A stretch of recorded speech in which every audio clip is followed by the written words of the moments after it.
Hello hello hello, नमस्कार नमस्कार नमस्कार, good evening everyone. Good evening good evening good evening everyone, जल्दी से बताओ। Good evening good evening good evening भाई। जल्दी से बताइए कि क्या मेरी आवाज आ रही है और क्या मैं आप सभी लोगों को सुनाई दिखाई दे रहा हूं। जल्दी से बता दो प्लीज।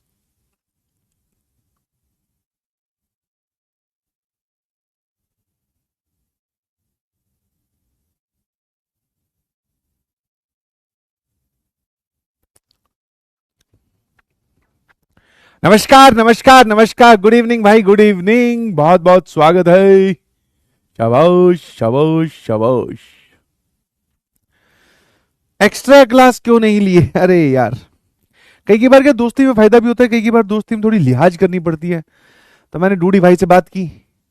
बोले कि यार मेरा जो है वो सिलेबस ही कंप्लीट हो जाएगा, पोर्शन ही कंप्लीट हो जाएगा मतलब, तो मुझे ये क्लास बैडली चाहिए। तो मैंने कहा ठीक है, तुम बैडली लो, फिर कोई बात नहीं। तो इसलिए मैंने क्या है, ग्राउंड खाली छोड़ दिया। मैं कहा लेट डू डी प्ले। ठीक है, इसलिए इसलिए मैंने नहीं ली। और क्योंकि वो अपने जो डूडी सर है वो ये भी बोल रहे थे कि मेरे को शायद 2.5-3 घंटे तो लगेंगे। मैं कहा 3 घंटे आप पढ़ाओगे, उसके बाद में अगर मैंने 1 घंटा या 1.5 घंटा भी पढ़ाया ना, तो वो सारा 3 घंटे वाला गुस्सा मेरे पे निकालेंगे।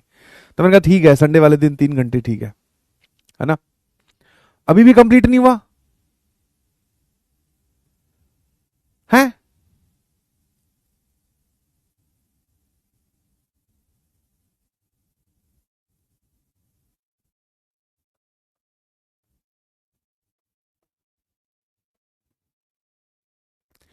कोई बात नहीं, कोई बात नहीं, घबराओ मत। अच्छा, फिजिक्स की क्लास होगी उसकी जगह? Oh my God. तुम्हारे पे यार सिर्फ मेरे अलावा और कोई नहीं रहा है, और तुम मेरी ही दया का गलत फायदा उठा रहे हो। आज तो हम ज्यादा और आने वाले जो 2 दिन और होंगे उसमें हम जो पहली क्लास होगी, क्योंकि शायद शेड्यूल थोड़ा चेंज हुआ है, क्योंकि अब आपकी क्लास में दो दो मामू हो जाएंगे, है ना।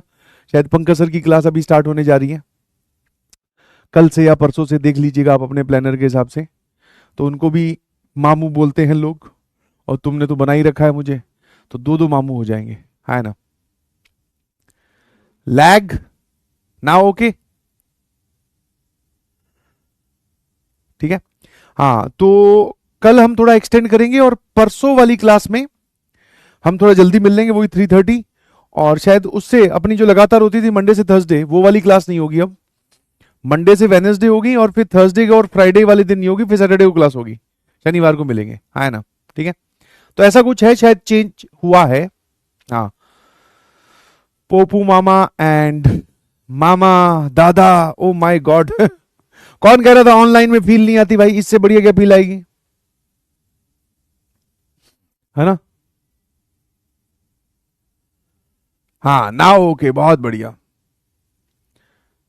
जी, आज एक्सटेंशन नहीं है, बट कल तो होगा भाई, देख, नो एक्सटेंशन लिखने से क्या होता है। ठीक है, तो today is lecture number 10। Are you ready then? Yes sir. आज के इस धमाकेदार लेक्चर्स में हम देखेंगे ऑप्टिक्स प्रॉब्लम। सर डॉक्टर की तैयारी करवा रहे हो, हमें ऑप्टिक प्रॉब्लम मतलब? अरे मैंने कहा वो पेज वाली, घबरा मत।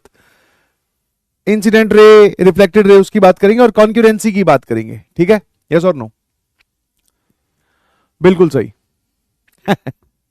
हाँ यार, वो अभी जो आप लिख रहे हैं कमेंट सेक्शन में, that is very very very sad news. जो superstar of the era, he man of the Bollywood, Dharmendra ji जो है वो अब इस दुनिया से अलविदा कह चुके हैं। बहुत ही दुखद न्यूज है। यस। ठीक है। आपने तो शायद वो वाली फिल्में देखी होंगी, मतलब सबने देखी है तो बहुत अच्छी बात है, बट तुम लोग थोड़ी यंग जनरेशन वाले हो, तो तुमने वो पुरानी फिल्में नहीं देखी होंगी। वो दौर नहीं देखा होगा जब डीडी नेशनल पर फ्राइडे या सैटरडे को फिल्म आया करती थी, और उसमें, है ना, अब तो क्या नेटफ्लिक्स और सारी चीजें ओटीटी पे तुरंत आ जाती है, जो भी मूवी आपको देखनी है। बट उस दौर में भी भाई, अमिताभ बच्चन की मूवी, रजनीकांत की मूवी, अपने पास धर्मेंद्र जी की मूवी, बहुत सारे लोगों की मूवियां पुराने वाली देखी है ना। शोले देखी है? वेरी गुड यार, अच्छी बात है, देखनी चाहिए पुरानी फिल्में, है ना। हाँ। तो यस, तो ये बड़ा ही एक सैड न्यूज है। एंड भगवान उनकी आत्मा को शांति दे। ठीक है, और बहुत ही अच्छे इंसान, मतलब जिस भी स्टेज, मतलब जितने भी प्रोग्राम में मैंने उनको देखा है, मैंने तो हमेशा उनको मुस्कुराते हुए और लोगों को आशीर्वाद देते हुए ही देखा है, और किसी मूड में तो कभी देखा नहीं। ठीक है ना? चलिए अपने स्टार्ट करें। हाँ, शाबाश, जल्दी से आ जाओ। अबे एवेंजर्स नहीं भाई, काहे की एवेंजर्स, इधर आ जा। तो पिछली क्लास में हमने एक बहुत इंपॉर्टेंट चीज देखी, that is image and foot of perpendicular. जल्दी से बताओ कि इमेज क्या होती है और फुट ऑफ परपेंडिकुलर क्या होती है।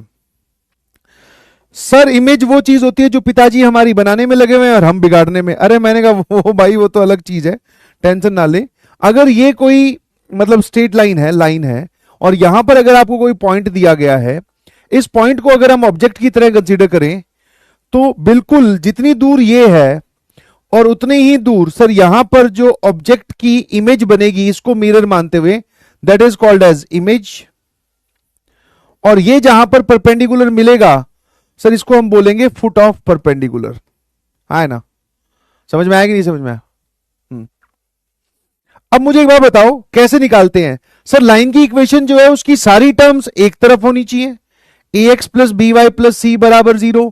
और मान लो आपको ये वाला पॉइंट दे रखा है x1 y1, और आपको फुट ऑफ परपेंडिकुलर चाहिए, इमेज चाहिए किसी के भी कोऑर्डिनेट मान लेते हैं सर फुट ऑफ परपेंडिकुलर के कोऑर्डिनेट्स हैं अल्फा बीटा, हमें फुट ऑफ परपेंडिकुलर चाहिए।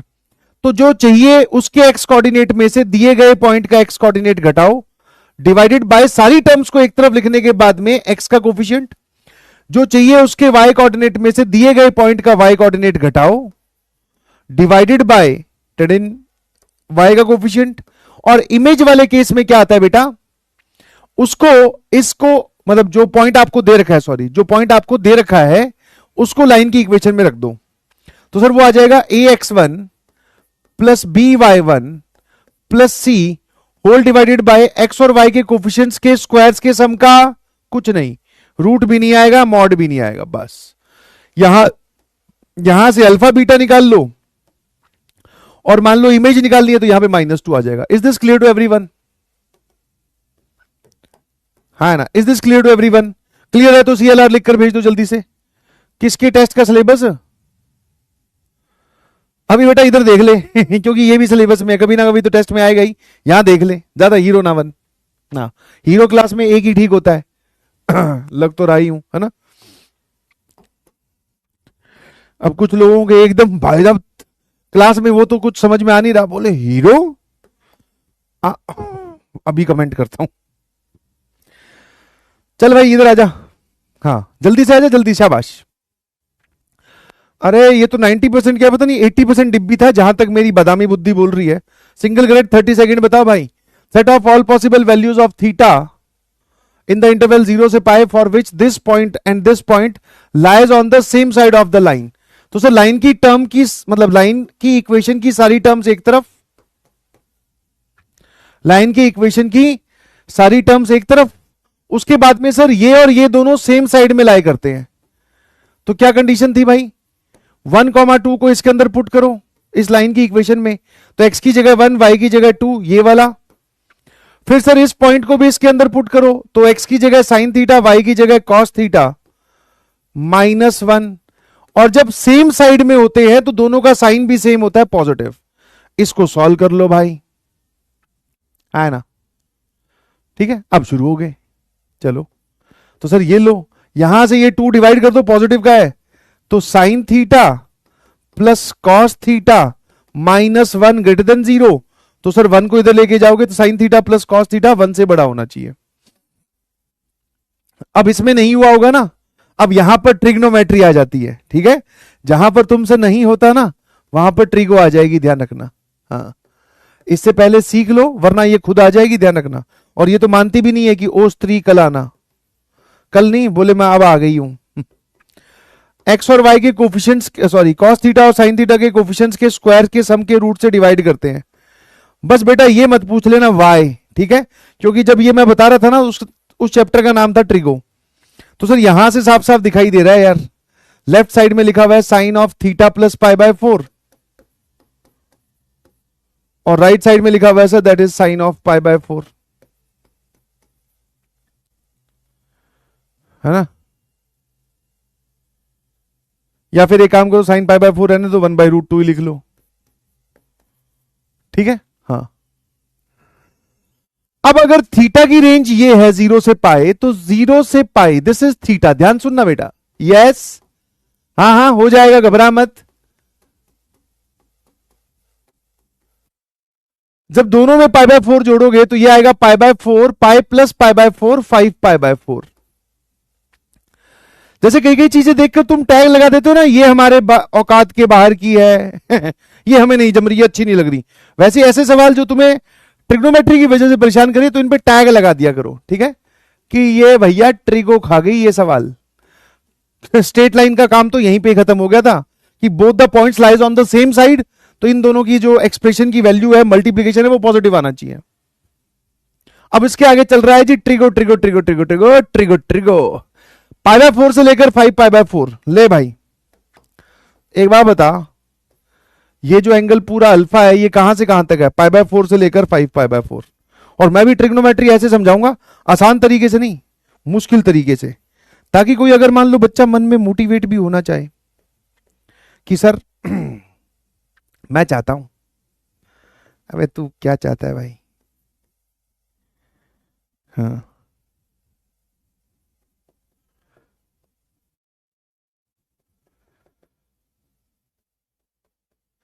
ले बेटे ये बता कि साइन के अंदर जो एंगल होता है उसकी वैल्यू 1/√2 कब आती है? ये। अब वो बोल रहा है कि अल्फा की वैल्यू 1/√2 से बड़ी कब होगी? तो अल्फा पाई बाय 4 से लेकर 3 पाई बाय 4 होना चाहिए। खेल खत्म।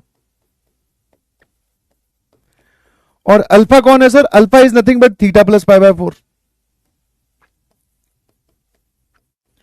अब पाई बाय 4 को उधर ले जाके घटा दे सर, ये आ जाएगा आपका 0 से लेकर पाई बाय 2।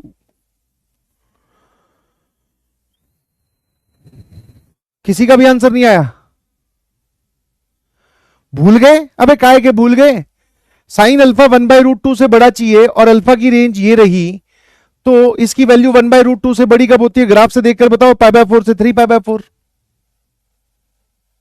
एक कह रहे मैं तो पूरी ट्रिक ही भूल गया। शाबाश भाई शाबाश, बहुत अच्छी बात है। और मैं मार दूं फिर वो सदियों पुराना डायलॉग, अरे 75% तक जो खाना खाना तो नहीं भूला है ना? ये डायलॉग कितना क्रिंज है ना भाई साहब। हर एक जनरेशन के आदमी ने जरूर ये डायलॉग सुना होगा, खाना खाना तो नहीं भूला। अरे कई बार भूल जाते हैं भाई क्लास के चक्कर में। हाँ, शाम को याद आता है किसी गोलगप्पे की रेडी के पास से निकल रहे हो या फिर कोई समोसे लेके जा रहा हो गर्मा गर्म कोई दूसरा टीचर अपना टिफिन बॉक्स खोले, तब याद आता है कि यार भूख सी कैसे लग रही है। फिर दिनचर्या याद करते हैं, अरे आज तो खाया ही नहीं, हे भगवान है ना? ये नहीं आया। चलिए जी ध्यान से देखना। तो सबसे पहले इसको हम मेथड 1 से सॉल्व करेंगे। Position of a point with respect to line का सवाल है, और मैंने आपको इसका प्रोसीजर भी बताया था। यस और नो में जवाब देना। प्रोसीजर बताया था कि नहीं बताया था? बता भाई, प्रोसीजर बताया था कि नहीं बताया था? बिल्कुल सही, बहुत सारे बच्चों ने आंसर बता दिया है। एक कह रहा टाइमलाइन नहीं आ रहा, कोई बात नहीं, प्रोसीजर बताया था। सर पहले तो ये बताओ, ये ट्राइंगल बन रहा है जी, बना देते हैं ट्राइंगल। तीनों लाइंस की इक्वेशन दे रखी है, फटाफट बना ले भाई ट्राइंगल फटाफट। तो सर ये आ जाएगा x प्लस, सॉरी ये वाला लाइन मान लेते हैं, that is 2x plus 3y minus 1 बराबर 0, और x प्लस 2y माइनस 3 बराबर 0, और सर ये आ जाएगा, हाँ बताया था, 5x माइनस 6y माइनस 1 बराबर 0। और मान लेते हैं कि सर इनके पॉइंट ऑफ इंटरसेक्शन से बनने वाला जो ट्राइंगल है वो ट्राइंगल है ABC। अब मुझे ये तीनों वर्टेक्स बता दे भाई जल्दी से। हाँ वर्टेक्स आपको कैलकुलेट करके बताने पड़ेंगे। तो ये काम करते हैं, 2x प्लस 3y माइनस 1 है, इसको 2 से मल्टीप्लाई कर रहा हूं, तो 2x प्लस 4y माइनस 6 बराबर 0। यहां पर कितना है? 3। चलिए घटा देते हैं, तो सर ये हो जाएगा माइनस y प्लस 5 बराबर 0। y की वैल्यू आ गई सर 5, ठीक है। और अगर y की वैल्यू 5 आ गई तो भाई 10 में से ये आएगा -7। देखना -7, 5 सेट बैठ रहेगा, -14 प्लस 15 1, बिल्कुल सही, ये ठीक है सर। ए के वर्टिसेस बता सकते हो? इन दोनों को से सॉल्व करना है तो इस वाली इक्वेशन देखो जरा, 5x माइनस 6y माइनस 1 बराबर 0। मेरे ख्याल से बहुत सारे बच्चों को तो समझ में आ गया होगा कि गेम चल क्या रहा है। मैं इन दोनों लाइंस का पॉइंट ऑफ इंटरसेक्शन निकाला, मतलब x और y की वैल्यू निकाली। एक वेरिएबल को एलिमिनेट कर कर ये आ गई। अब मैं इन दोनों की मदद से सर ये वाला पॉइंट निकाल रहा हूं ए। वैसे तो ये काम आपको करना चाहिए, बट कोई बात नहीं, तुमने तो पैसे दिए, तुम थोड़ी करोगे, है ना, मैं करके दिखाता हूं, शाबाश। हाँ, दोनों जोड़ दो सर, ये आ जाएगा 9x -3 बराबर 0। एक्स की वैल्यू आ रही है भाई 1/3, और अगर x 1/3 है ना, तो 3y बराबर 1 - 2/3। ये 1/3 सर, ये 1/9 है। फिर हे भगवान, इतना खतरनाक पॉइंट, बहुत बढ़िया।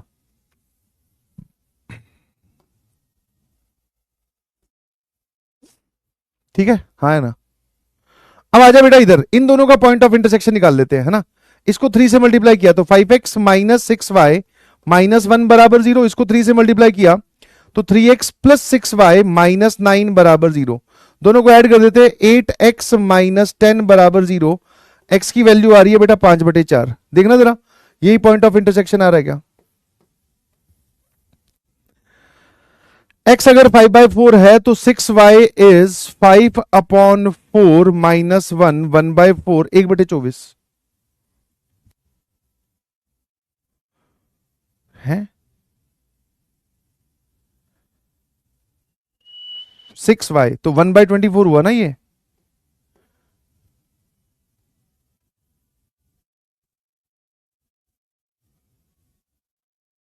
भाई साहब, एक तो ये ब्लॉक होगा आज डूडी सर के नाम पे ही डूडी सर रोस्टेड यू। तो वो जो कोयले थे रोस्ट करने के बाद में, वो तेरे कहीं पे तुझे गिफ्ट कर दिएगा उसने।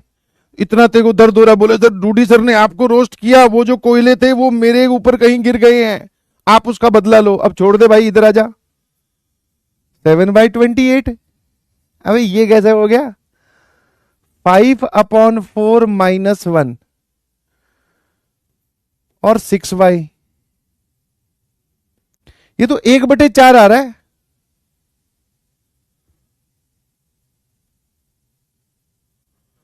मैंने किस किस का पॉइंट ऑफ इंटरसेक्शन निकाल दिया।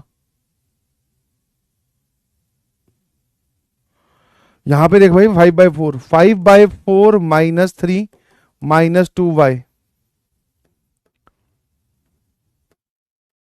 हाँ यार, यहां से 7/8 आ रहा है, ये कैसी बात हुई। अच्छा, 5/4 पुट करना है, ओहो। 25 में से 4 गए, 21/4 और ये 6y, यहां पर 6 भी आएगा। 7 और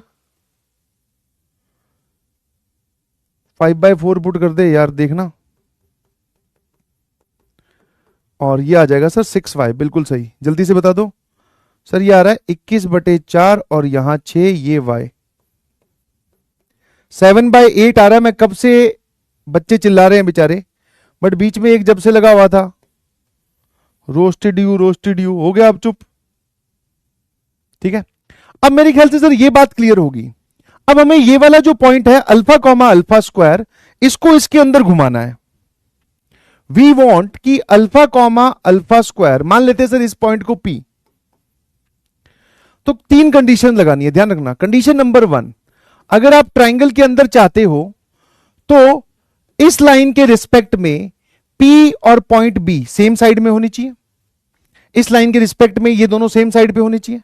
लगा दो कंडीशन, सेम साइड पे होनी चाहिए, मतलब कि ये इसके अंदर पुट करेंगे कि 5α - 6α स्क्वायर -1, इस पॉइंट को इसके अंदर पुट किया, फिर सर इस पॉइंट को भी इसके अंदर पुट किया, that is 5 into -7 -6 into 5 -1। Sir ये दोनों पॉइंट सेम साइड पे होनी चाहिए, मतलब इन दोनों एक्सप्रेशंस का साइन सेम होना चाहिए, मतलब मल्टीप्लीकेशन पॉजिटिव आएगा, है ना। अब आ जाइए सर सेकंड। सर इस लाइन के रिस्पेक्ट में, इस लाइन के रिस्पेक्ट में ये पॉइंट और ये पॉइंट सेम साइड में होनी चाहिए, ले भी रख दे। तो ये आ जाएगा 2α + 3α स्क्वायर -1, और सर इस पॉइंट को इसके अंदर रख दीजिए, that is 2 into 5/4 + 3 into 7/8 -1, that should be positive, है ना। और तीसरा जो है, इस लाइन के रिस्पेक्ट में ये पॉइंट P और ये सेम साइड में होनी चाहिए, तो इसको इसके अंदर रख दे, इसको इसके अंदर रख दे, आंसर, बस खेल खत्म। कितने लोगों को बात समझ में आ गई कि सर करना तो यही है। अल्फा 2 अल्फा स्क्वायर -3 और फिर सर 1/3 और 1/9 को इसके अंदर रख दे, दैट इज 1/3 प्लस 2/9 -3, ये पॉजिटिव। ठीक है, अब यहां से solve for alpha and take intersection, that is your FNF, है ना? कैसा लगा? SMJ लिखकर भेजिए please. Is this clear to everyone? तो सर ये काम तो हमारा बहुत आसानी से हो गया। अब इसमें एक जो अच्छी चीज है जिसको आप थोड़ा सा बढ़िया मेथड बोल सकते हो, उस पर ध्यान दीजिएगा प्लीज, दैट इज मेथड 2। ठीक है, इसका इंटरसेक्शन करके आप आराम से आंसर निकाल सकते हो। ठीक है, उसमें कोई घबराने वाली बात है नहीं। चलिए नाउ अब हम बात करते हैं सर मेथड 2 की। अरे हाँ, मेथड 2 में क्या बोलेंगे हम कि भाई साहब ये अल्फा कॉमा अल्फा स्क्वायर कहां लाया करता है?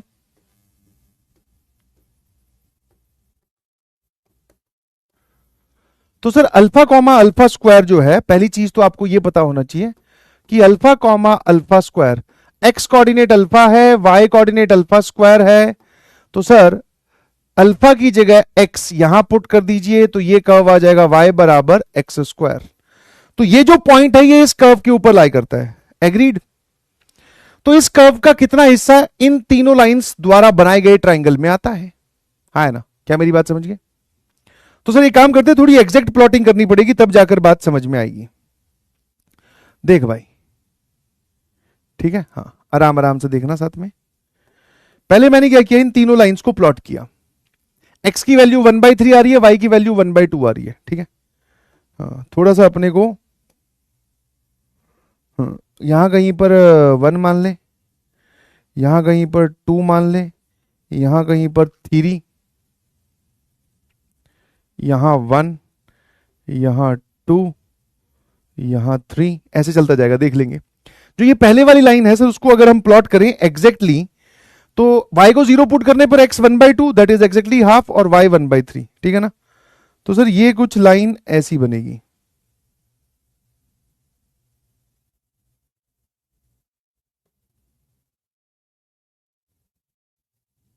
ठीक है, ये वाली वैल्यू जो है सर दिस इज हाफ, और ये वाली वैल्यू होगी 1/3। ये वाली लाइन, ये वाली ध्यान रखना, इसको L1 बोल रहा हूं, तो this is the line L1। इसको प्लॉट करो भाई, दूसरी वाली लाइन को प्लॉट करो फटाफट। अगर मैं y की वैल्यू 0 पुट करूं तो x आ रहा है 3, ठीक है, और वैसे आ रहा है 3/2, 3/2 होता है 1.5, 3 और 3/2, बहुत बढ़िया सर। तो यहां पर आएगा 1.5, यहां 3। तो सर ये लाइन कुछ ऐसी बनती हुई दिख रही है मुझे, है ना? सेट लग रहा है, देखना जरा। हाँ, तो सर ये वाला पॉइंट हो गया 3/2 और ये वाला पॉइंट हो गया जी 3। अब इसको और प्लॉट कर लेते हैं सर, ये आएगा 1/5 और 1/5 तो यहां कहीं हो गया। y की वैल्यू 0 पुट करने पर, x की वैल्यू 0 पुट करने पर सर ये आ रहा है -1/6। तो ये लाइन सर कुछ ऐसी जाएगी।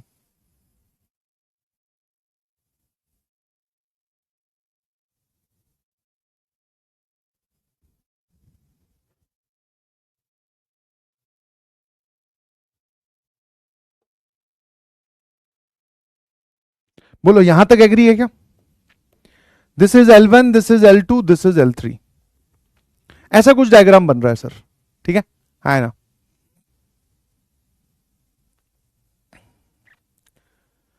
अरे ये भालू वाले कौन है भाई? सही है फिर, है? मैं अगर तुझे भालू दिख रहा हूं तो घर पे वो जो सुअर कुत्ते बैठे हैं उनकी कैसे हाल है? बढ़िया है? दे ट्रीटिंग यू वेल? रोटी वोटी दे रहे हैं ना? वेरी गुड, शाबाश। अब सामने देख ले। हाँ, एक कह रहा भालू। उसने क्या आसपास वही देखे, वो इंसान जानता ही नहीं। कोई बात नहीं, तो मैं भालू ठीक, वो उनसे अच्छी बना के रखना भाई, फीस वीस वही देंगे, ध्यान रखना। हाँ, मेरा तो कोई बात नहीं, मैं तो पढ़ाकर हो सकता है इस क्लास में या अगली क्लास में, मतलब क्लास 12th में, बट वो मिला के रखेंगे, ध्यान रखना। अब सर होगा क्या कि यहां पर हमारे पास में एक कर्व है y बराबर एक्स स्क्वायर, और ट्राइंगल आपको दिख गया है ना? कितने लोगों को ट्राइंगल दिख गया भाई? कि सर वो ट्राइंगल जो बन रहा है that triangle is this,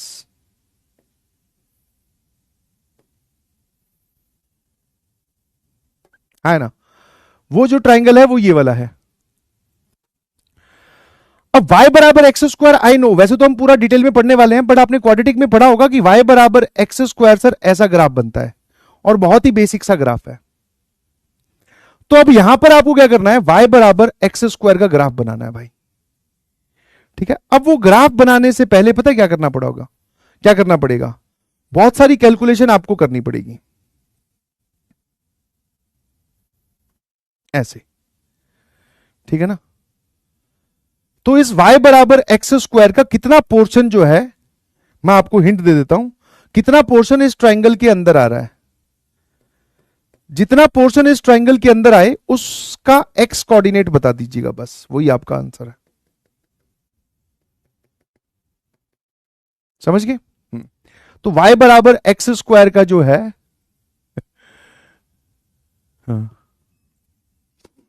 y बराबर एक्स स्क्वायर का जो है वो कितना पोर्शन इस ट्राइंगल के अंदर आ रहा है, क्योंकि हमें पता है कि जो हमने पॉइंट छोड़ रखा है वो पॉइंट तो सर इस कर्व पे घूम रहा है, और साथ में हमें बोला गया कि अल्फा की वैल्यू बताओ सच दैट कि वो इस ट्राइंगल के अंदर लाई करे, है ना, उस ट्राइंगल के अंदर लाई करे।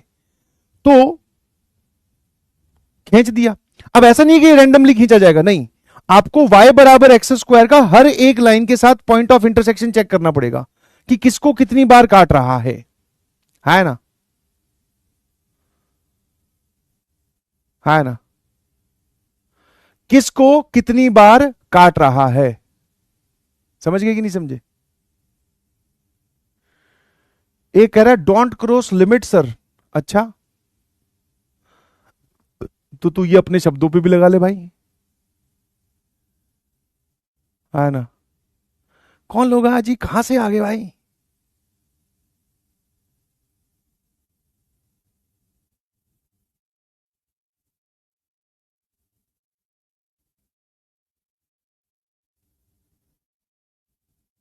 हम्म।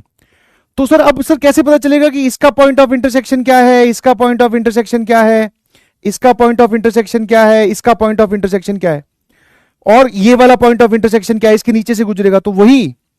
अब यहां पर पता है क्या है, यहां पर आपको इस कर्व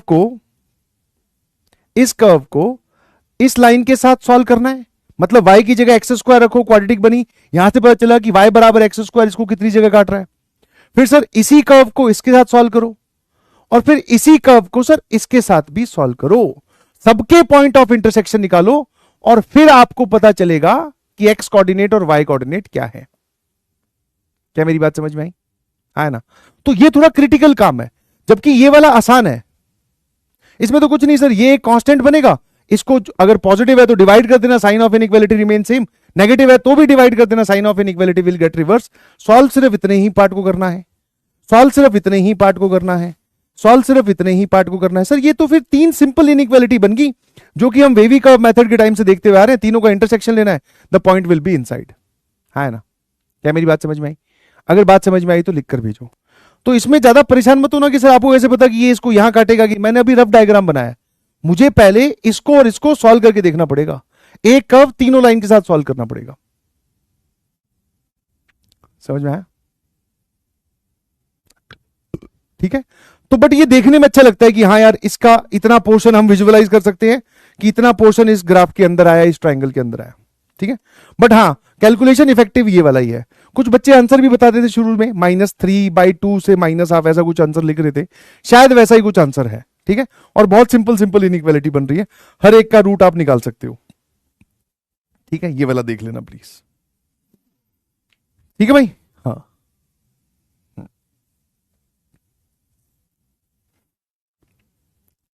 ठीक है। चलिए अब बात करते हैं sir what is optics problem.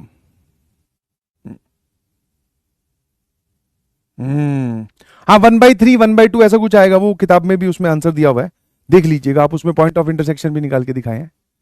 हाँ ठीक है, बिल्कुल सही। तो चैट ऑफ करके ही पढ़ा लिया जाए, बिल्कुल सही। ऐसे ही भाई मुंह से कुछ और निकलवा देंगे, फिर क्लिप काटते घूमेंगे, क्योंकि वो कोई नहीं देखता कि बच्चे ने क्या लिखा, वो जरूर सुनते हैं कि टीचर ने क्या बोला, है ना।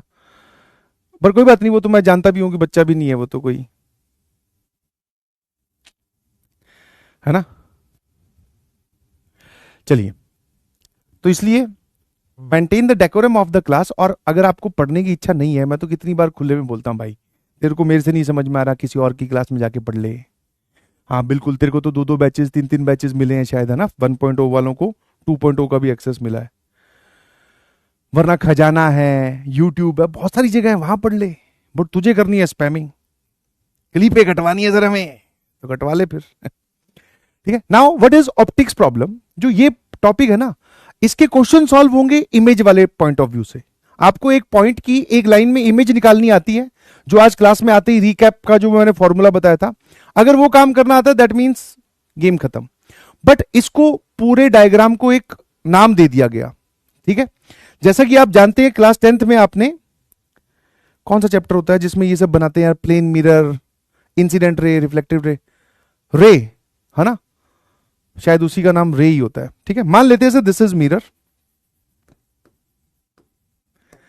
इस पर एक इंसिडेंट रे आई, दिस इज इंसिडेंट रे, और टकरा कर चली गई। ठीक है, दिस इज रिफ्लेक्टेड रे। ठीक है, हाँ, तो ये वाली जो है this is reflected ray, plane mirror के साथ हो रहा है भाई, ध्यान रखना, रिफ्लेक्टेड रे। और ये वाली जो है sir this is incident ray, ये मिरर है, समझ गए। और अगर मैं इसमें नॉर्मल ड्रॉ करूं, सर नॉर्मल क्या होता है,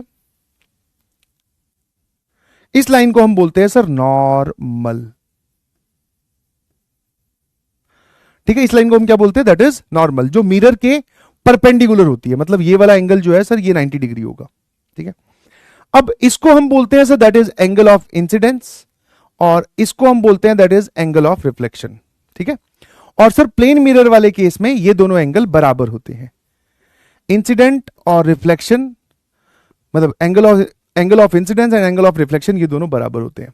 अब ये दोनों एंगल बराबर है तो सर आप ये भी बोल सकते हो कि ये वाले दोनों एंगल भी बराबर ही होंगे, है ना। ठीक है, तो ये आई और आर हटाकर मैं थीटा थीटा बोल देता हूं। ठीक है, ठीक है भाई, तो मेरे ख्याल से गेम समझ में आ गया।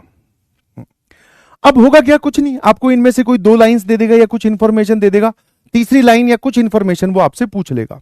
ठीक है, कि भाई इंसिडेंट रे, एक लाइन की इक्वेशन दे दी, जैसे इस लाइन की इक्वेशन दे दी, वो इसको आके टकराई और रिफ्लेक्ट होने के बाद में बताओ वो किस पॉइंट से पास करेगी, या रिफ्लेक्ट होने के बाद में उसकी इक्वेशन क्या होगी। तो आपको ये डायग्राम बस ध्यान रखना है। ठीक है, अब इसमें बहुत सारे बच्चे जो है वो स्लोप वाले मेथड से भी जाते हैं। ठीक है, और बहुत सारे बच्चे जो है एक चीज का इस्तेमाल और करते हैं, अब वो चीज क्या है वो मैं आपको बता रहा हूं। जैसे ये वाली लाइन है, इसको आगे एक्सटेंड करो। सर फिजिक्स के लिए ये रे है, यहां पर आकर टकराकर चली गई, बट मैथमेटिक्स के पॉइंट ऑफ व्यू से जब हम इसको स्टडी कर रहे हैं तो आप इस लाइन की इक्वेशन दे रहे हो, और लाइन कभी रुकती नहीं है कहीं, ये आगे ही आएगी, है ना। फिजिक्स के हिसाब से ये आई टकराकर चलेगी, उनके लिए रे है, हमारे लिए क्या है सर, हमारे लिए तो ये लाइन की इक्वेशन है। तो लाइन की इक्वेशन है, इसको आगे एक्सटेंड कर दिया, ये जो है reflected ray, this is also equation of the line, इसको पीछे एक्सटेंड कर दिया। ठीक है, अब मजेदार बात क्या है, इंसिडेंट रे पर लाए करने वाले किसी भी पॉइंट को उठाओ। जैसे मान लो यहां पर आपने कोई भी एक पॉइंट उठाया P,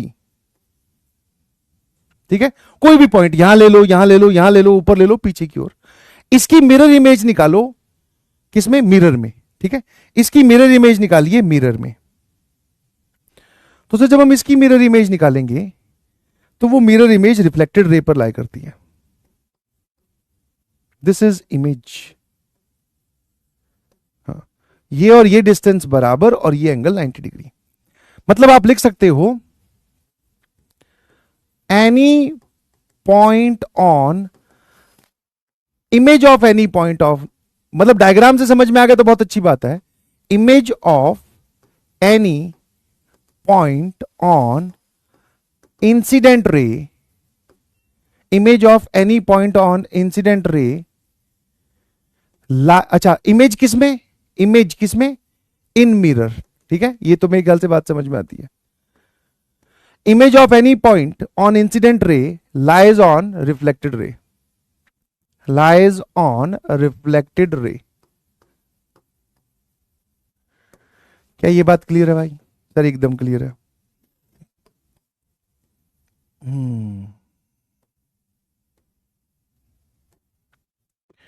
और सेम है सर, अगर हम जैसे ये वाली इंसिडेंट रे है, यहां पर भी एक पॉइंट लाई कर रहा होगा, बिल्कुल सही। इसकी इमेज मिरर में निकालें तो सर वो इंसिडेंट रे पे लाई करेगी। ठीक है, ये जो क्रिटिकल इंफॉर्मेशन है ये बड़ी काम आती है इक्वेशन निकालने के लिए, या फिर जो भी जानकारी आपसे पूछिए वो वाली निकालने के लिए। इसको प्रूव भी बड़ी आसानी से किया जा सकता है। जैसे मान लो कि ये मिरर, ये इंसिडेंट रे, इसको आगे एक्सटेंड किया, ये रिफ्लेक्टेड रे, ठीक है, और इसको भी पीछे की ओर एक्सटेंड कर दिया। ठीक है, और सर ये एंगल थीटा है तो ये एंगल भी थीटा है, ये एंगल थीटा है तो ये एंगल भी थीटा है, ये एंगल सर 90 माइनस थीटा, ये 90 माइनस थीटा, ये भी 90 माइनस थीटा, तो ये और ये एंगल बराबर है इसमें। यहां पर कोई भी पॉइंट लोगे, उसको पहले ही आप एक परपेंडिकुलर डाल दो, मतलब इस पॉइंट से हमने परपेंडिकुलर डाला, उसको आगे एक्सटेंड कर दिया, तो ये P और P डैश नॉर्मल पॉइंट है। अब इतनी जानकारी से सिर्फ ये प्रूव कर दो कि ये दूरी और ये दूरी बराबर है, तो ये इमेज वाला कॉन्सेप्ट यहां पे लग जाएगा। ठीक है, तो सर इन दोनों छोटे ट्राइंगल्स को हम कॉन्ग्रुएंट प्रूव कर सकते हैं। एंगल एंगल सेम है, साइड कॉमन है, और एक ये वाला, ये angle side angle, angle side angle, तो सर ये दोनों कॉन्ग्रुएंट प्रूव हो गए। उसके बाद में ये दूरी और ये दूरी बराबर, जब ये दूरी और ये दूरी बराबर हुई तो अब आप बोल सकते हो कि इसकी इमेज इस लाइन के अंदर यही होगी। खेल खत्म। ठीक है, अब सर इसको हम डायरेक्टली सवालों पे यूज करना सीखते हैं। तो मेरे ख्याल से ऑप्टिक्स आपको समझ में आ गया। ऑप्टिक्स इज बेसिकली उन सवालों में वर्ड यूज किया जाएगा जहां पर इंसिडेंट, रिफ्लेक्टेड, नॉर्मल, ये सब लाइनें बोली जाएंगी। इसको हम नॉर्मल रे बोलते हैं। ठीक है, I hope this is clear. उल्ट इस तरफ भी जा सकते हो कि अगर हम कोई भी पॉइंट ले रहे हैं इंसिडेंट रे पर, उसकी मिरर इमेज इसमें नॉर्मल में, तो वो भी इस पे लाई करती है रिफ्लेक्टेड रे पर। ठीक है, तो वो भी है। अब सर सवाल कैसा बनेगा? मैंने कहा ये देख, incident ray is along this line, इस लाइन के अलोंग एक इंसिडेंट रे आ रही है। ठीक है जी, got reflected by this, reflected by this, मतलब एक डायग्राम अगर मैं रफ सा बनाऊं तो ये इंसिडेंट रे आई और किससे रिफ्लेक्ट हुई? सर इस लाइन से, दैट इज y बराबर x माइनस 1, इससे रिफ्लेक्ट होकर चली गई। तो ये है जी इंसिडेंट रे, ये है रिफ्लेक्टेड रे, ये मिरर है, क्योंकि जो रिफ्लेक्ट कर रहा है दैट इज मिरर। तो ये क्या हो जाएगा sir? That is x minus y minus 1 बराबर 0। ठीक है, अब ये बताओ इंसिडेंट रे की इक्वेशन क्या है? अब इसको फटाफट सोच के बता दो कैसे करोगे।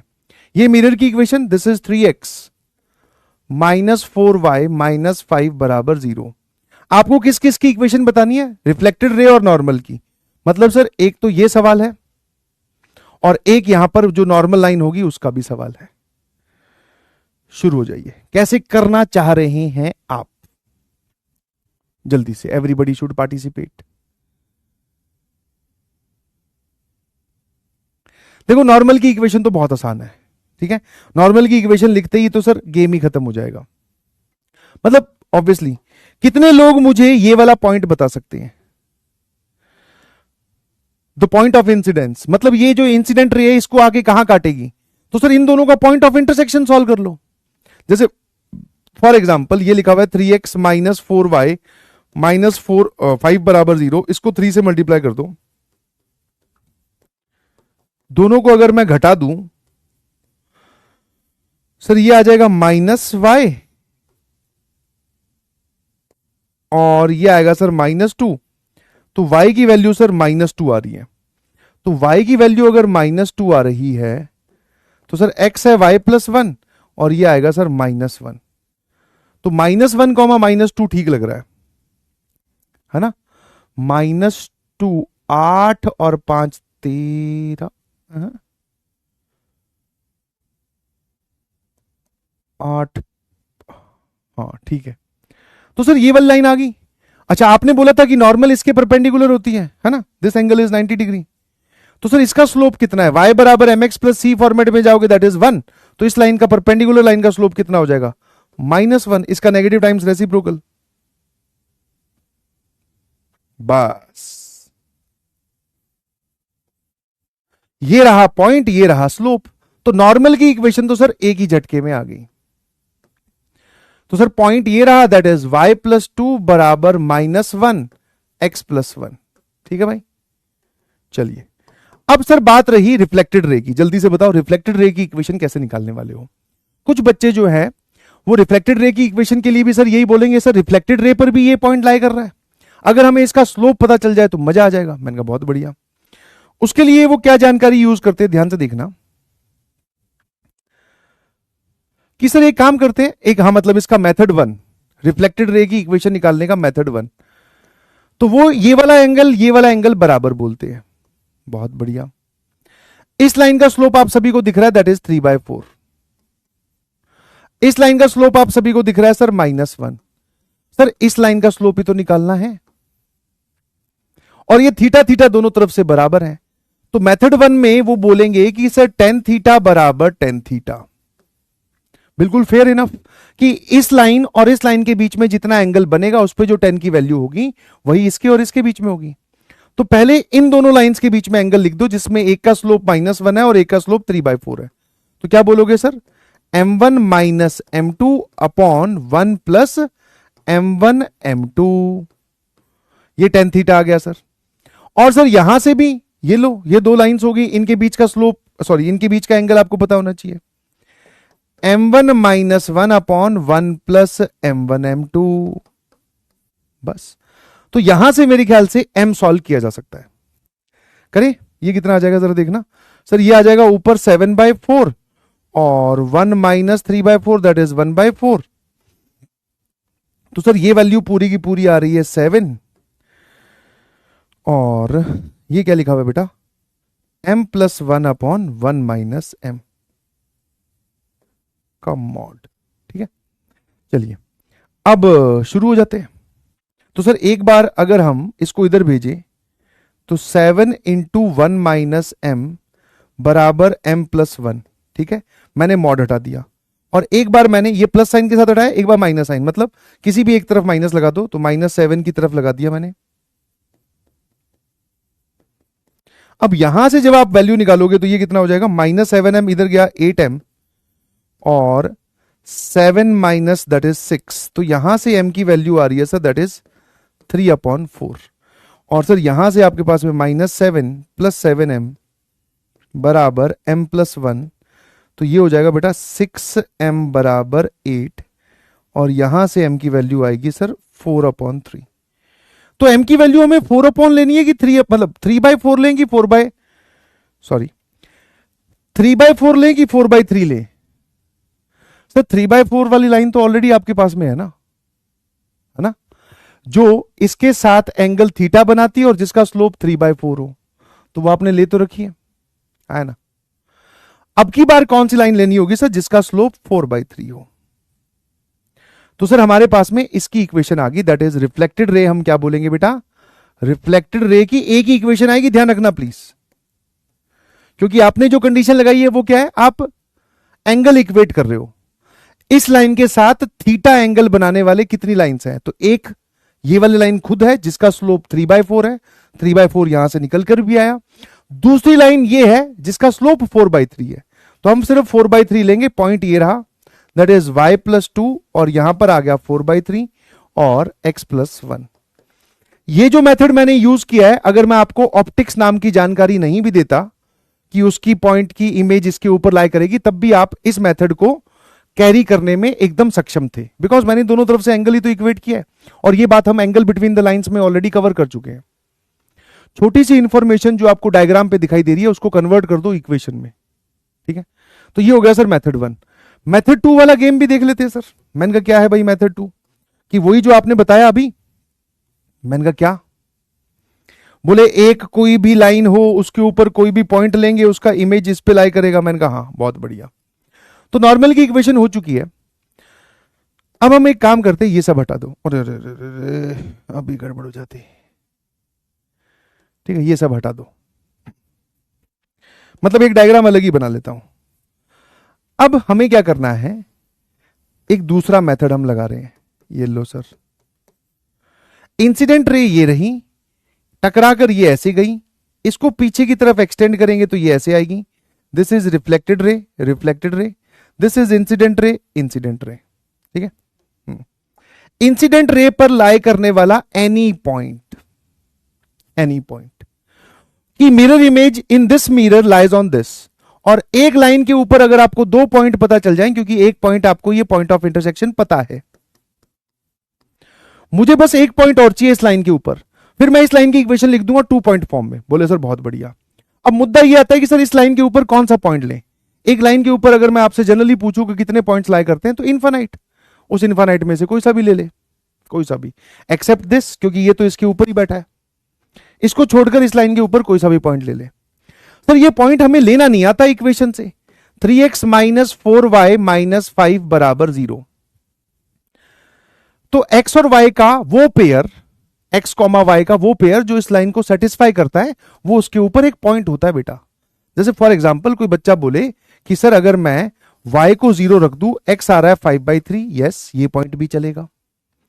फिर सर अगर मैं x को 0 रख दूं और y आ रहा है -5/4, ये भी चलेगा, ठीक है। फिर सर आप ऐसा बोल सकते हो कि जैसे ये कितना आ रहा है 3x माइनस 5/4 बराबर y, तो सर अगर हम x की जगह -1 रखें तो y की वैल्यू आ रही है -2, वो ऑलरेडी एक पॉइंट है, इसको मत लेना बिकॉज ये ऑलरेडी इस लाइन के ऊपर एक पॉइंट है, हमें थोड़ा अलग चाहिए। तो कोई सा भी ले ले, 5/3, 0, 0, -5/4, या एक काम कर, इसको x की जगह 1 लिया तो ये हो जाएगा -2/4, दैट इज -1/2। तो मैंने 1, -1/2 लिया है, और मुझे पता है कि सर शायद आप घर से हो सकता है इस सवाल का जवाब रट के आए हो, तो हो सकता है कि सर 1, -1/2 की ही मिरर इमेज यहां पे लाई करे, फिर उससे जो इक्वेशन आए वो हमारी इस इक्वेशन से मैच करे। मैंने कहा ऐसा नहीं है बेटा, तू 5/3, 0 भी ले ले, तू 0, -5/4 ले ले, जो भी लेना है ले ले, ठीक है। बट उसके बाद में ये वाला पॉइंट बता, इसकी मिरर इमेज इसके अंदर P डैश, ये वाली। अब फटाफट मुझे P डैश बताओ। तो P डैश के कोऑर्डिनेट मान लेते हैं सर अल्फा कॉमा बीटा,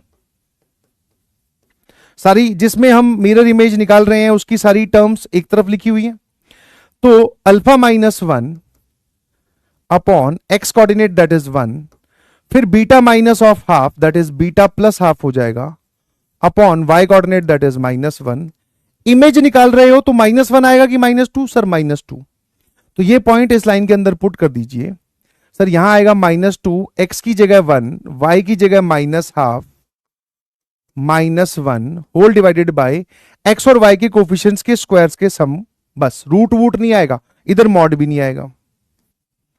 तो सर ये कितना आ गया अल्फा -1, और ये आ जाएगा बीटा माइनस बीटा -1/2, ये और ये कैंसिल कर दे, -1/2 ये हो गया, ठीक है। इन दोनों को इक्वेट कर, अल्फा कितना आ गया 1 -1/2 दैट इज हाफ, और यहां से बीटा कितना आ जाएगा भाई, ये कैंसिल, बीटा 0। तो सर ये वाला जो पॉइंट है ना, ये 0.5 आ रहा है, ठीक है। अब 0.5 आ रहा है तो इस लाइन का स्लोप बता दे भाई, ले। तो स्लोप कितना आ जाएगा, एक्स कोऑर्डिनेट का डिफरेंस अपॉन वाई कोऑर्डिनेट का डिफरेंस। तो सर -2 डिवाइडेड बाय -3/2, और इसका स्लोप हो जाएगा सर 4/3, और यही स्लोप आपने यहां से निकाला था, ये रहा, ठीक है। तो ये स्लोप आ गया, ये रहा पॉइंट, खेल खत्म, ठीक है। ऐसे कर सकते हो आप इसको। नॉर्मल की इक्वेशन तो बहुत आसानी से निकल आई। आई होप ऑप्टिक्स प्रॉब्लम में आपको अब कोई दिक्कत होगी नहीं। जल्दी से इस सवाल का डायग्राम बनाइए और आगे बढ़े। अच्छा हाँ, चैट ऐसी डिसेबल की कि इनेबल करना ही भूल गया। अब ऊपर पेज नंबर मैं इसलिए लिख के लाने लगा हूं क्योंकि ये सब सवाल आपके उस पेज पे प्रिंटेड है, तो आप जो है उसको वापस नोट ना करें, बस इतना सा हिंट देने के लिए।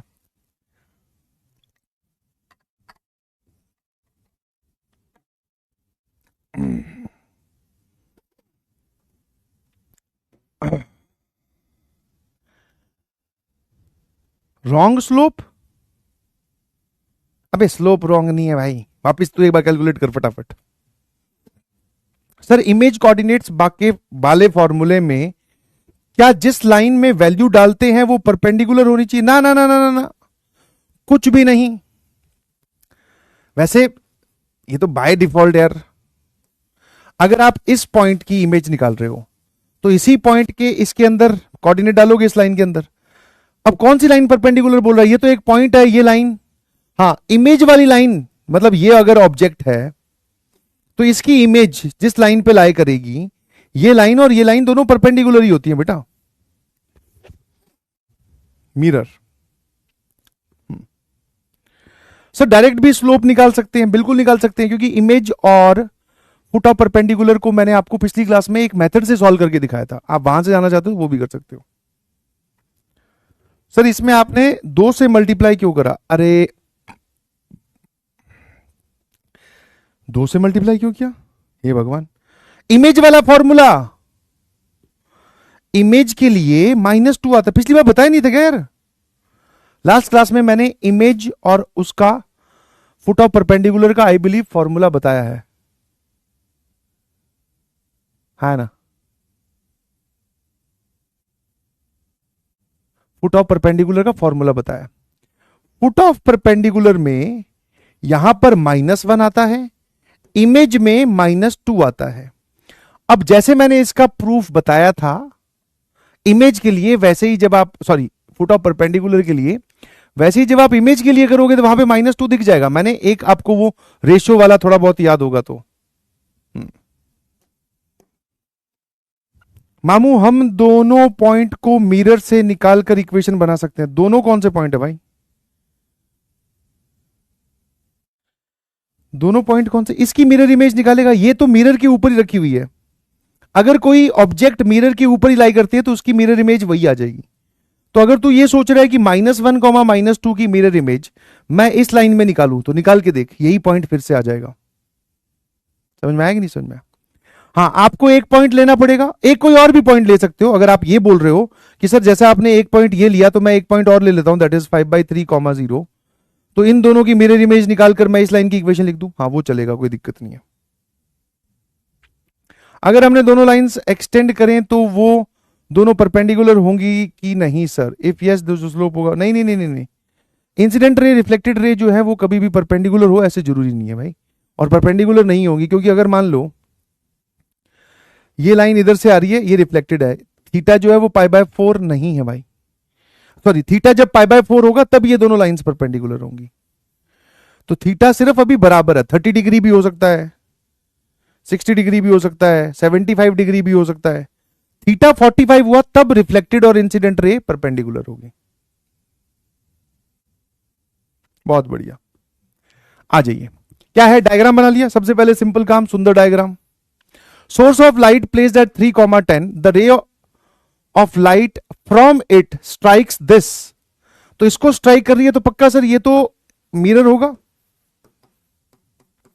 और आपने इस पॉइंट पर एक सोर्स ऑफ लाइट रखा हुआ है 3,10 पर। यहां से एक रे ऑफ लाइट आई, इसको टकराई, and after reflection it passes through 7,2। 7,2 से पास करती है रिफ्लेक्शन के बाद में। तो मतलब सर ये वाली रे जो है ये इंसिडेंट है, ये वाली जो रे है ये रिफ्लेक्टेड है। Find the equation of incident and reflected ray. Incident और रिफ्लेक्टेड रे की आपको इक्वेशन चाहिए, बोलो। तो sir again go by the method. मैंने कौन सा मेथड? देख इधर, अगर मैं इसको आगे प्रोड्यूस कर दूं इंसिडेंट रे को, और रिफ्लेक्टेड रे को पीछे की ओर प्रोड्यूस कर दूं, तो कितने लोगों को यह बात समझ में आती है कि अगर ये पॉइंट P है, इंसिडेंट रे पर लाई करने वाले किसी भी पॉइंट की mirror image in the line, this is P dash, lies on reflected ray. Reflected ray पे आपको 2 पॉइंट्स मिल गए। सिमिलरली अगर ये पॉइंट Q है, तो रिफ्लेक्टेड रे पर लाई करने वाले किसी भी पॉइंट की मिरर इमेज अगर आप निकालोगे, ठीक है, हाँ है ना, तो ये वाली मिरर इमेज इंसिडेंट रे पर लाई करती है ना? क्या ये बात समझ में आ गई? Incident ray reflected ray perpendicular नहीं होती बेटा, जब थीटा 45 डिग्री हो तब हो सकती है। ये थीटा तो कुछ भी हो सकता है ना भाई, ये इंसिडेंट ये रिफ्लेक्टेड। तुम बोल रहे हो थीटा π/4 होगा, हमेशा नहीं होता है, ये दोनों बराबर होंगे। ऐसा भी हो सकता है, ये देख कि ये इसके पास से आई और ऐसे पास से चली गई, फिर ये इधर से आई इधर चली गई, फिर ये इधर से आई इधर चली गई, फिर ये इधर से आई इधर चली गई। इन सभी में कहां है थीटा 45? कुछ भी बोल रहे हो, ठीक है, हाँ, तो ऐसा नहीं होता है। शुरू हो जाओ। तो बेसिकली सर 2 इमेज निकालनी है हमें। मैंने कहा हाँ यार, ठीक है। सर मान लेते हैं कि ये पॉइंट अल्फा बीटा है, इमेज निकालनी किस में है सर? इस लाइन में। शुरू हो जाओ, फटाफट अल्फा बीटा बताओ। तो सर अल्फा -3, आप लोग कैलकुलेशन चेक करना, अपॉन एक्स का coefficient that is 2, beta -10 upon y का कोफिशिएंट दैट इज 1। इमेज निकाल रहे हो तो -2 आता है। फिर उस पॉइंट को इस लाइन की इक्वेशन में पुट करते हैं, that is 2 into 3 plus 10 -6 whole divided by sir x और वाई के कोफिशिएंट्स के स्क्वायर्स का सम ओनली। तो एक्स का कोफिशिएंट 2 है और वाई का कोफिशिएंट मेरे ख्याल से ये गेम समझ में आ गया। ये और ये गया सर, ये आएगा वैल्यू 2, ये पूरी वैल्यू आ जाएगी -4। तो दिस इज अल्फा -3 अपॉन 2 बराबर बीटा -10 अपॉन 1। इन दोनों को इक्वेट करोगे तो अल्फा इज -8 प्लस 3 बराबर -5, और इन दोनों को इक्वेट करोगे सर बीटा जो है -4 प्लस 10 बराबर 6।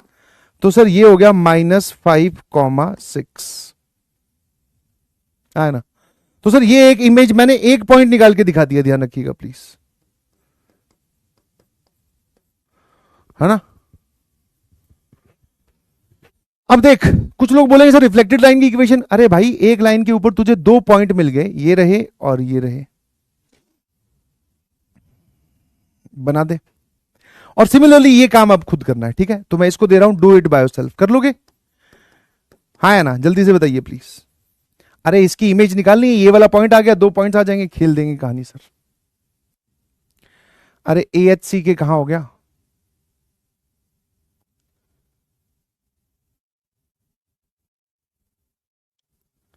ठीक है, ठीक है। अब इस पे ऐसा नहीं है कि सवाल नहीं आ रहे हैं, बहुत आ रहे हैं भाई। इनफैक्ट मतलब मैंने उसको इस जगह से हटाकर, इस जगह से हटाकर कहां जमा दिया है वो मैं बताता हूं। आई बिलीव ये रहा, देखना, ए ray of light passing through, ये देखो सेम ही डाटा है शायद। अरे वाह, ऐसा कुछ और भी सवाल है इसमें, आराम से देख लेना। हाँ, और भी सवाल है इसमें, देख लीजिएगा प्लीज। आज डिब्बी आपके लिए थोड़े एक्सटेंड किए गए। चलो, तो मेरे ख्याल से इतना आप संभाल लेंगे, बहुत बढ़िया। अब कुछ जानकारी मैं आपको बताता हूं जो कि आप जानते भी होंगे, बट कुछ कुछ जानकारी आपके लिए नई भी होगी। कुछ समझ नहीं आ रहा, कुछ तो समझ में आ रहा होगा। ये तुमने रे ऑप्टिक्स में नहीं पढ़ा क्या भाई? मुझे बता तो दो। अब कौन सा चैप्टर हुआ करता था? ऑप्टिक्स होता था क्या क्लास 10th में नाम? क्लास 10th के एक चैप्टर का नाम यार, जिसमें वो आई वाला डायग्राम बनता है, उसमें इतना तो पढ़ा होगा कि एक लाइन आई, ये इंसिडेंट, ये रिफ्लेक्टेड। हम नॉर्मल सिनेरियो में बात कर रहे हैं, इंसिडेंट रे और रिफ्लेक्टेड रे बराबर होंगे। हाँ, लाइट, ओहो, क्लास 10th का सबसे बड़ा चैप्टर, शायद 2nd नंबर का, क्योंकि कार्बन एंड कंपाउंड्स भी बहुत बड़ा था भाई।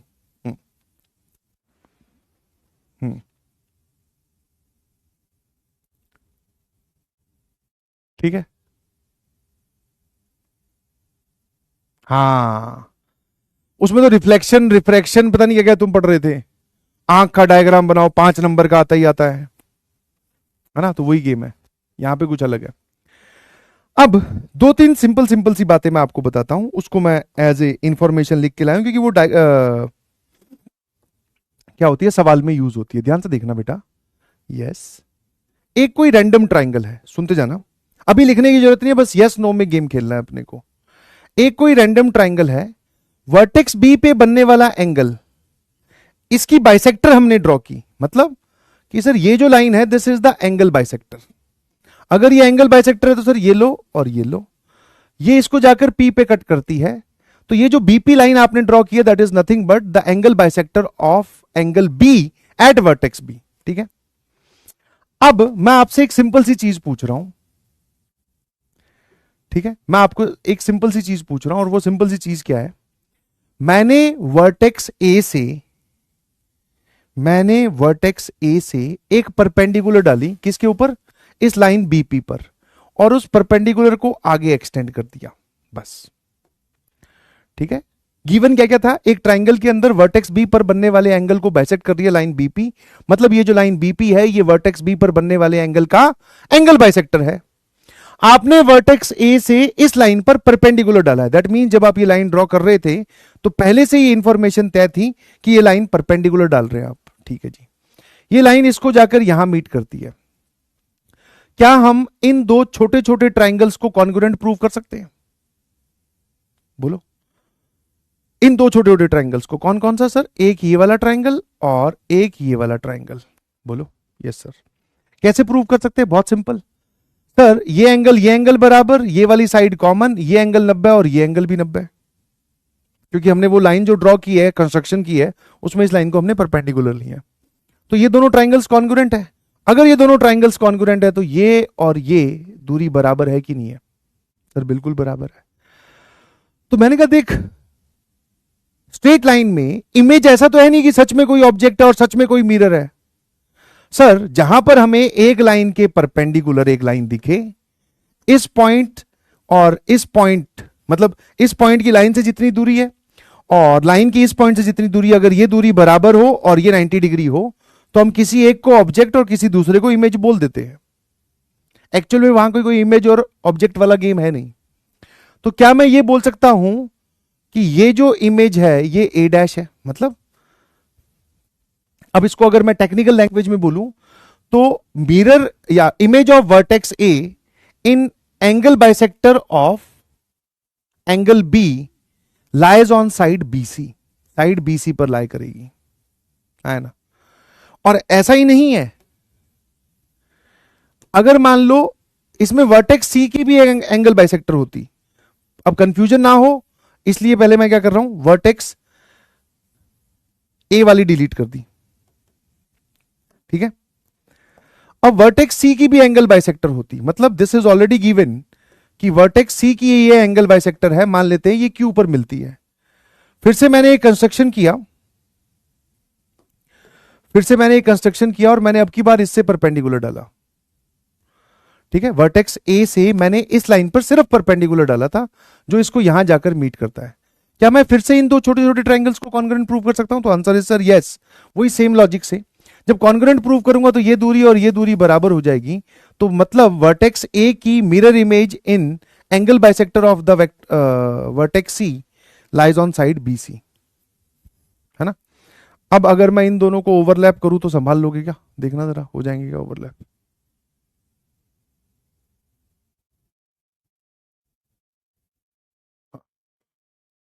अब ठीक लग रहा है या कॉम्प्लिकेटेड हो गया? मतलब दो अलग अलग ही ठीक है ना?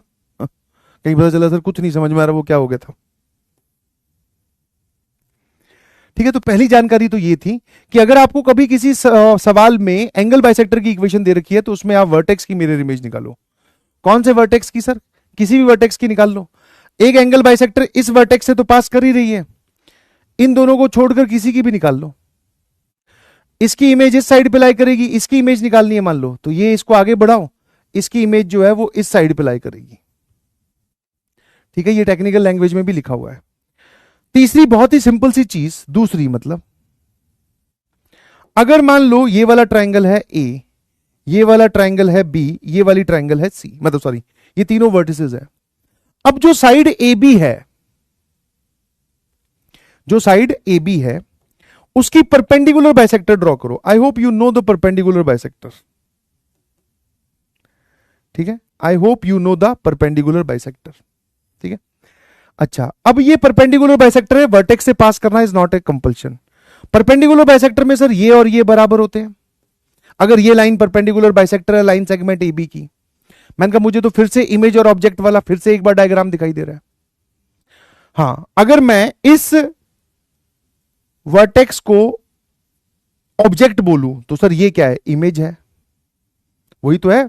दो परपेंडिकुलर लाइंस, ये डिस्टेंस बराबर, ये इमेज तो ये ऑब्जेक्ट तो ये इमेज, एक ही बात है सर।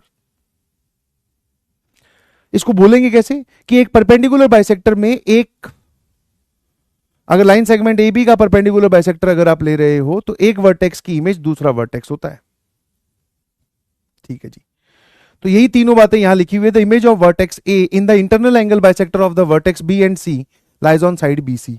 ये जो बात उसने बोली वो बोल रहा है कि ये बी और ये सी इंटरनल एंगल क्यों यूज किया है, क्योंकि हो सकता है कोई कल को क्लेम कर दे सर ये वाला एंगल इसकी बाइसेक्टर नहीं, वो वाली बाइसेक्टर जो ट्राइंगल के अंदर लाई करती है ये वाली बाइसेक्टर, और इसकी बाइसेक्टर ये वाली। अब वर्टेक्स ए की अगर आप इमेज निकालोगे तो ये ए डैश यहां लाई करेगी, वर्टेक्स इस बी वाले एंगल बाइसेक्टर में निकालोगे तो वो यहां लाई करेगी। तो ये दोनों इमेज साइड बी सी पर लाई करती हैं। Image of vertex A in the perpendicular bisector of the side B A B is vertex B. ये वाली बात हम ऑलरेडी जानते हैं कि image of orthocentre in any side lies on circumcircle, याद है ना, वो हम 5 जो पॉइंट लिखवाए थे उसमें किसी भी साइड में ऑर्थो सेंटर की मिरर इमेज निकाल लो और वो मिरर इमेज किस पे लाई करती है सर, सर्कम सर्कल पे लाई करती है। क्योंकि ये सब सर इन सभी में image image image word use हो रहा है, तो सर हमें ये बात ध्यान रखनी चाहिए। आ जाइए भाई, इस सवाल का जवाब देंगे सभी लोग, क्योंकि ये एक बढ़िया सवाल है। और जहां पर भी आपको ट्राइंगल के अंदर एंगल बाइसेक्टर ऐसा कुछ दे रखा हो तो इस चीज के बारे में, परपेंडिकुलर बाइसेक्टर, इसके बारे में जरूर सोचना। ठीक है, शुरू हो जाइए प्लीज, जल्दी से। Everybody should participate.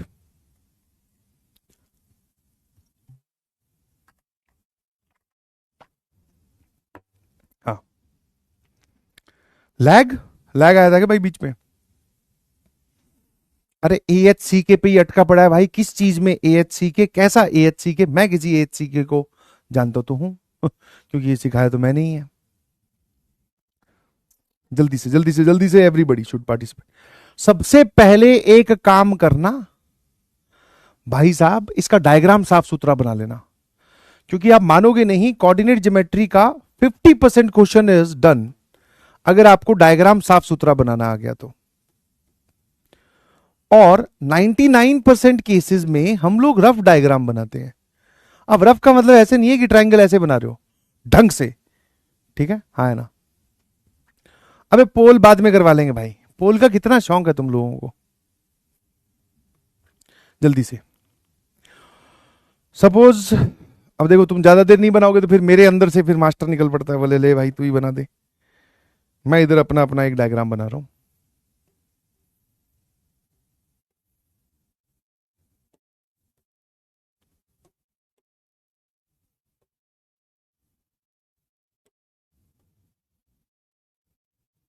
डायग्राम बनाओ थोड़ा अजीब सा, ध्यान रखना।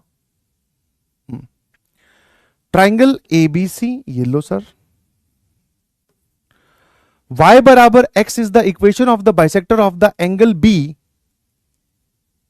अच्छा, in triangle ABC the equation of the bisector of the angle b is y बराबर x। एक तो इसकी इक्वेशन दे रखी है, दूसरी ये बाइसेक्टर है, तो मतलब सर ये और ये एंगल बराबर है। ठीक है भाई। The equation of the side AC, इस साइड की इक्वेशन आपको दे रखी है 2x माइनस वाई माइनस 2 बराबर 0। ठीक है जी। इफ 2AB इज BC, मतलब अच्छा AB की लेंथ अगर हम मान लेते हैं सर, इस लेंथ को अगर हम बोलते हैं लेट से M, तो ये वाली जो लेंथ हो जाएगी सर ये 2M हो जाएगी, है ना। इसमें तो कोई दिक्कत नहीं है, जो बात उसने बोली बस उसी को ही लिखा है। एक को M बोला तो BC 2M हो गया। The point A and B are respectively 4,6 and alpha beta. Sir A is this और B जो है दैट इज अल्फा बीटा। चलिए, अल्फा प्लस 2 बीटा पूछा, मतलब सर आपसे ये पॉइंट निकल वाला है।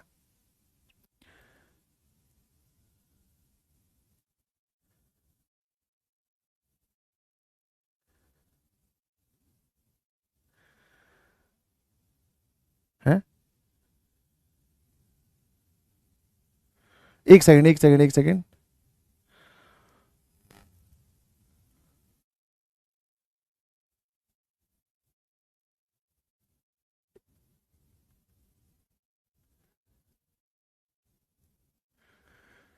क्या किया है?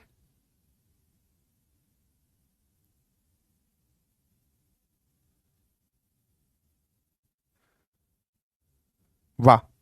एक बोल रहा है सर आपने अगर ए बी को एम लिया है तो B C M by two होगा। बहुत बढ़िया भैया, बहुत बढ़िया, शाबाश, तालियां बजा दो अपने आप के लिए। मैंने अगर ए बी को एम बोला बेटा तो बी सी की लेंथ 2m, मुझे तो 2m दिख रही है, तुझे m बाई टू कैसे दिख रही, मुझे ही नहीं समझ में आया। बस भांग खा रखी है मतलब सर, है ना। अरे सिंपल सा, इस ए बी की वैल्यू m यहां पुट कर दें, या वरना हटा यार। एम वैम के चक्कर में इतना तेरे को परेशान हो रहा है, बट ये बहुत ही ऑब्वियस सी बात है बेटा।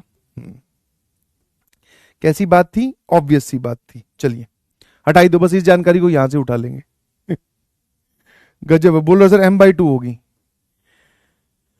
ठीक है, अब ये पार्ट मैथमेटिक्स का नहीं है और ये डिफिकल्ट भी नहीं है भाई, ये है प्रेजेंस ऑफ माइंड का। ठीक है, इतनी क्या जल्दी है। चलिए अब now what we can do and what do we have, हम क्या क्या कर सकते हैं। सर पहली चीज जो कोऑर्डिनेट ज्योमेट्री में सबसे ज्यादा यूज होता है और सबसे सिंपल चीज है, सर हमें यह पता है कि एक पॉइंट एक कर्व के ऊपर अगर लाई करता है तो उसको सेटिस्फाई करना चाहिए। अल्फा बीटा इसको सेटिस्फाई करेगा, that means beta is equal to alpha. वाह सर, कितनी निराली और एक सिंपल सी इक्वेशन निकल आई। ठीक है भाई, हाँ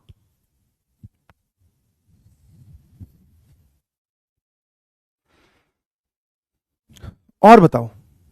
हाँ एंगल बाइसेक्टर है तो मैंने ये प्लॉट कर दिया ना।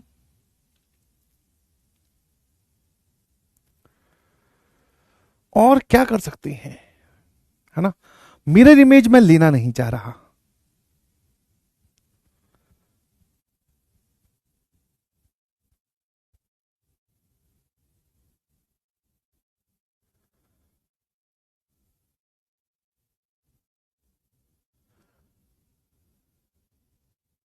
एक कर और बताओ, बोलो आप सब बढ़िया, आप बताओ।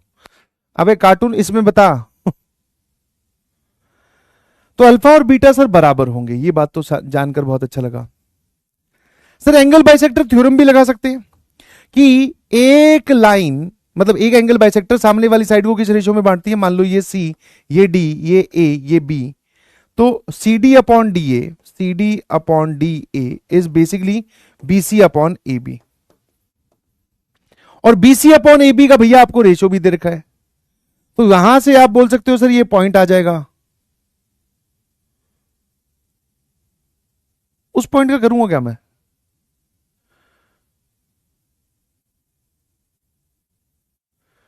ए बी पे डिस्टेंस फॉर्मूला लगा दूं। ये सही है, ये डिस्टेंस निकालकर किसके बराबर करूं बेटा। सर यहां पुट कर देंगे तो बी सी, सी तो है ही नहीं ना पता।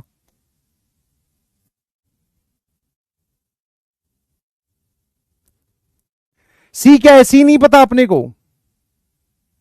अब ये मत बोल देना सर इसकी मिरर इमेज इसमें लोगे तो ये सी आ जाएगा, ना ना ना ना। अच्छा आंसर सी है, ओहो, पता ही नहीं, सब मिक्स हो जा रहा है। तो ठीक है सर, बहुत सारी चीजें हमारे पास में करने को। एक हम एंगल बाइसेक्टर लगा सकते हैं, दूसरा हम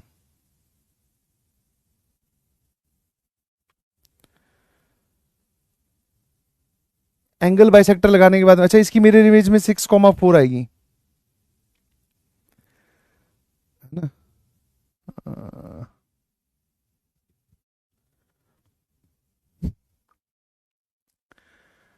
देखो इमेज तो साफ साफ क्लियर दिख रही है मुझे।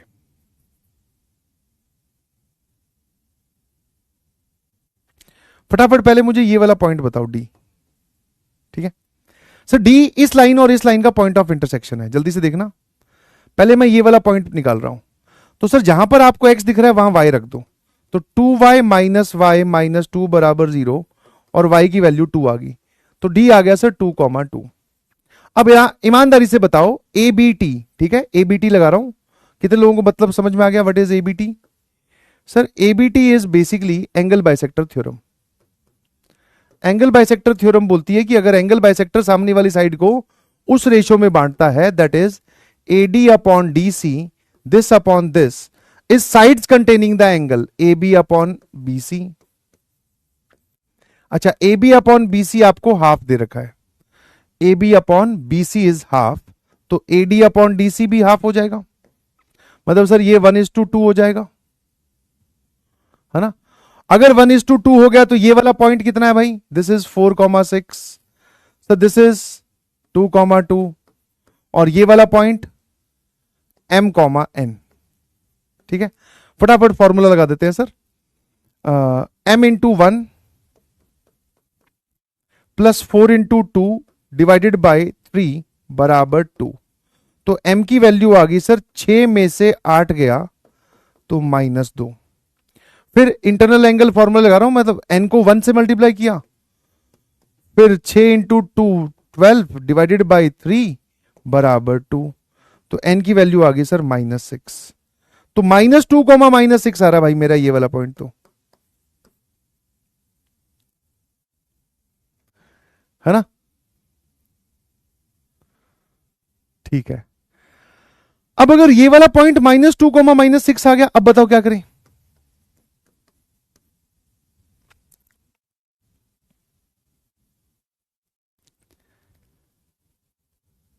है ना, एक बार बताओ, इसकी मिरर इमेज इसमें लें तो सर इसकी मिरर इमेज इसमें हमने पिछली क्लास में सीखा था कि किसी भी अल्फा कॉमा बीटा टाइप की मिरर इमेज लाइन में लेते हैं तो 6,4 उल्टा हो जाएगा।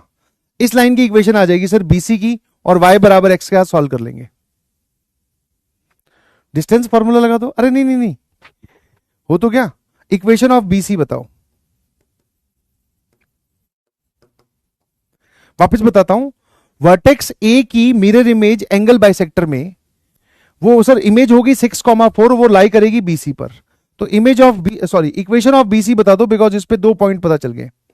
तो सर मैं ये वाला पॉइंट यूज कर रहा हूं, y-4 इज स्लोप लिखेंगे x-6। स्लोप कितना हो जाएगा, 4 में से -6 गए 10 और 6 में से -2 गए 8। स्लोप हो जाएगा सर 5/4। ठीक है भाई। अब सर इसी बीसी के ऊपर आपके पास में अल्फा बीटा लाई करेगा, क्योंकि ये जो आपने लाइन की इक्वेशन लिखी है that also lies on this. तो इसमें सर x की जगह अल्फा, y की जगह भी अल्फा। क्यों, क्योंकि सर अल्फा और बीटा बराबर है। अल्फा बता दे भाई, तो 4 अल्फा -16 बराबर 5 अल्फा -30। तो अल्फा की वैल्यू आ गई सर, ये कितना जाएगा भाई, 14। है ना, ठीक लग रहा है क्या।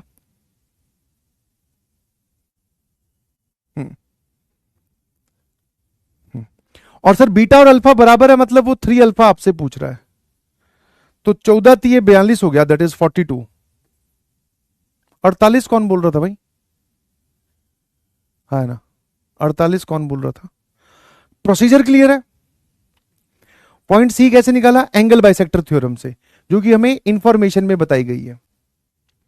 सर ये पॉइंट आपने इतनी जल्दी कैसे निकाल दिया, तो y बराबर x लाइन में किसी भी पॉइंट का मिरर इमेज अगर निकालना हो तो x और y कोऑर्डिनेट इंटरचेंज कर दो। ये हमने रट रखा है, रट तो क्या रखा है, मतलब एज ए रिजल्ट याद कर रखा है।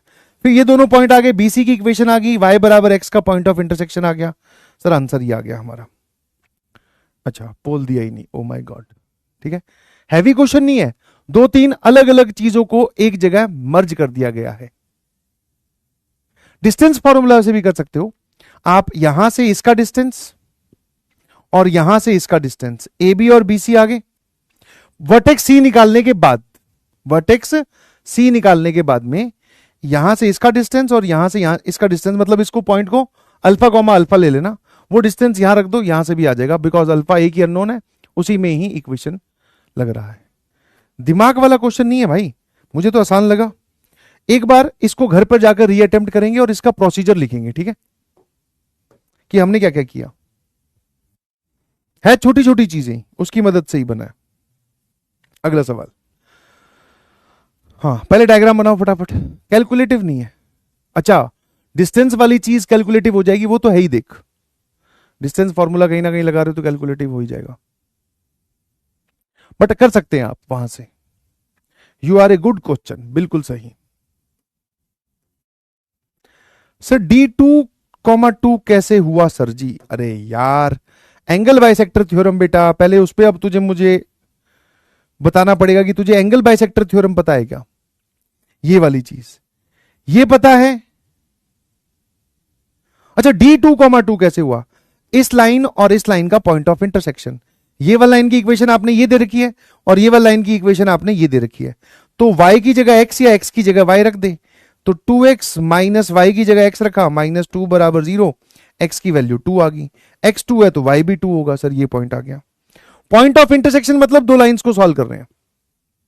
तो टेन थीटा वाले मेथड से हो सकता है, बिल्कुल हो सकता है 100%। एक सेकंड, कौन सी चीज भाई? कि इस लाइन का स्लोप 1, फिर आगे क्या करेगा? टेन थीटा मतलब पूरा समझाता कि मैं टेन थीटा ऐसे लगाना चाह रहा हूं, क्योंकि इस लाइन का स्लोप भी अल्फा के टर्म्स में आएगा यार।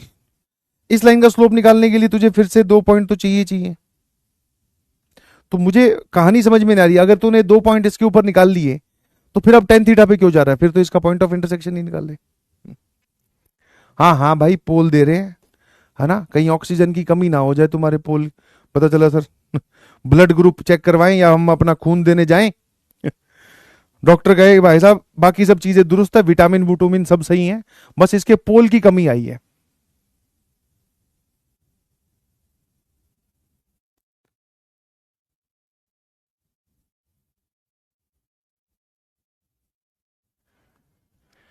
डायग्राम बनाओ फटाफट, डायग्राम बनाओ, फिर आगे बढ़ते हैं जल्दी से। कॉमन में क्या है? Good evening, how to utilize मंजिल। Good evening sir. मंजिल का भाई तेरे लिए सिर्फ इतना ही काम है मार्कस भाई, मंजिल का सिर्फ इतना ही काम है कि आप उससे रिवीजन करें, ठीक है। जेई की प्रिपरेशन है, आपने बहुत सही टाइम से शुरू किया है। साइड हो जाऊं? सही टाइम से शुरू किया मतलब कि आपके पास में सफिशिएंट टाइम है, तो पूरे पूरे लेक्चर्स देखो, वन शॉट सिर्फ रिवीजन के लिए यूज करो। Maths is very difficult. Sir ABC एक ट्राइंगल है जिसमें वर्टेक्स ए ये रहा, angle A C B is theta, theta 0 से पाई बाय 2 के बीच में है। The equation of the median through B is this, ठीक है, and the equation of the angle bisector of C is this, then the tan theta. चलो फटाफट diagram बना लेते हैं, जरा देखना। Random diagram. सर ये लो A, this is -3,1, angle A C B theta है, तो सर यहां पर सी, यहां पर बी, और ए सी बी मतलब सर ये थीटा है। The equation of the median through vertex B, vertex B से आप मीडियन ड्रॉ कर रहे हो, ठीक है। अब मीडियन ड्रॉ कर रहे हो तो इसकी जितनी भी जानकारी है सारी चीजें लिख देना कि सर ये एंगल और मतलब सॉरी ये लेंथ और ये लेंथ बराबर होगी, और इसकी जो इक्वेशन है that is nothing but 2x plus Y minus 3 बराबर 0, ठीक है। The equation of the angle bisector of C, इसकी जो एंगल बाइसेक्टर होगी,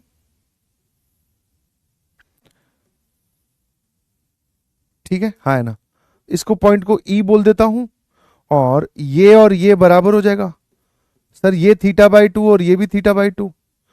वर्टेक्स सॉरी एंगल बाइसेक्टर की जो इक्वेशन है सर वो हमें ये दे रखी है, 7x माइनस 4y माइनस 1 बराबर 0। किसकी वैल्यू पूछी है सर? टेन थीटा की वैल्यू पूछी है।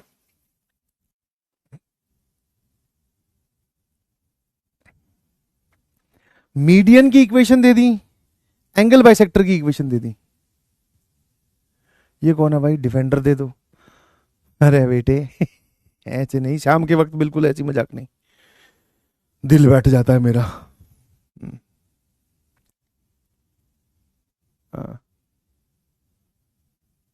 हाँ इसमें क्या करोगे भाई जल्दी बताओ। सर इसकी मिरर इमेज इस लाइन के ऊपर यहां लाई कर जाएगी, पर मैंने कहा करना क्या है अपने को, बेसिकली निकालना क्या है? Tan theta. टेन थीटा निकालने के लिए सर आप ये बोल सकते हो कि स्लोप की जरूरत पड़ेगी, यस। तो दो लाइंस के स्लोप के बीच में कुछ खेल खेल जाएंगे, है ना। पॉइंट ऑफ इंटरसेक्शन निकाल के करोगे क्या? मान लो इन दोनों का तुमने पॉइंट ऑफ इंटरसेक्शन निकाल भी लिया, बस यही तो चीज कोऑर्डिनेट ज्योमेट्री में एक थोड़ी सी अपने को लिमिट करनी है कि करने को तो कुछ भी कर सकते हो, बट उससे आगे हमें कुछ दिख रहा है कि नहीं। इसीलिए बोला जाता है कि सवाल स्टार्ट करने से पहले, है ना, सवाल स्टार्ट करने से पहले आप एक प्रोसीजर डिसाइड कर लो कि मैं ऐसे से करने वाला हूं। अब एक बच्चा बोल रहा है पॉइंट ऑफ इंटरसेक्शन निकाल लो, चल मान ले निकाल लिया, उसके आगे क्या थॉट है? ये एंगल 90 डिग्री नहीं है भाई, ध्यान रखना, ठीक है। हाँ, ऐसी कोई उल जुलूल गलत इंफॉर्मेशन, तूने डायग्राम बड़ा सुंदर सा बनाया, इसका मतलब ये नहीं है सिमेट्रिक डायग्राम बन गया तो कुछ भी कर लेगा, नहीं।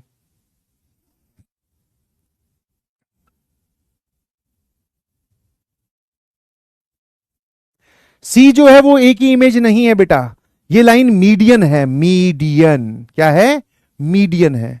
वो जो मैंने बात बताई थी पूरी ध्यान से सुनता, तो इसकी परपेंडिकुलर बाइसेक्टर जो होगी ना, उसमें एक ही मिरर इमेज ये मीडियन है, ये परपेंडिकुलर बाइसेक्टर नहीं है। प्लीज थोड़ा सा ध्यान से सुने। C is not the image of A, गलत बात होगी।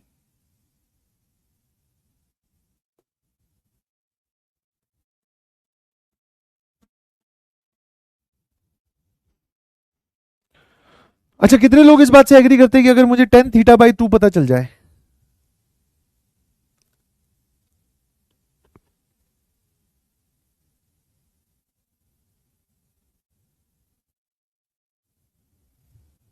है ना? तो एक काम करते हैं, देख भाई, इस लाइन का स्लोप तो मुझे दिखाई दे रहा है 7/4 है ना? इस लाइन का जो है वो स्लोप 7/4 है। सर किसी भी एक लाइन का स्लोप और पता चल जाए, मजा आ जाएगा, फिर मैं एंगल बिटवीन द लाइंस का फॉर्मूला लगा दूंगा, है ना? और उसके लिए मैं क्या करूंगा,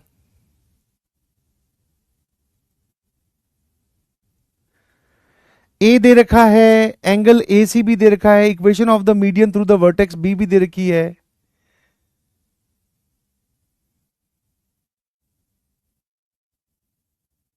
ठीक है, तो मुझे जरा देखना, ये लाइन दिख रही है एक सीई, और एक लाइन दिख रही है सर ए सी। इन दोनों के बीच में जो एंगल बन रहा है θ/2 है, इसका जो स्लोप है बेटा वो 7/4 है। इसका स्लोप पता चल जाए तो मजा आ जाएगा।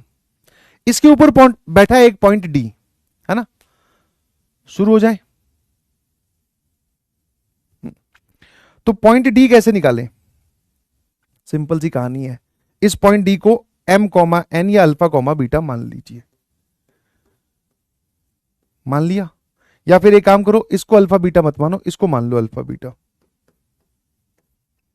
मान लो सर। इसका और इसका मिड पॉइंट ये होगा, दैट इज अल्फा -3/2 और बीटा +1/2। ठीक है, ये वाला जो पॉइंट है ये इस ग्रीन वाली लाइन पे लाई करता है, मतलब इस इक्वेशन को सेटिस्फाई करेगा। 2 into alpha -3/2 plus y that is beta +1/2 -3 बराबर 0। ये पॉइंट माना, इन दोनों का मिड पॉइंट निकाला, इस पॉइंट को इस लाइन में सेटिस्फाई करवाया, और ये अल्फा बीटा सर इस येलो वाली लाइन में सेटिस्फाई करेगा, दैट इज 3 अल्फा -4 बीटा -1 बराबर 0। जल्दी से मुझे आप अल्फा बीटा बताओ, what is alpha beta? Not SMJ? इसमें क्या नहीं समझ में आया, जल्दी से बताओ।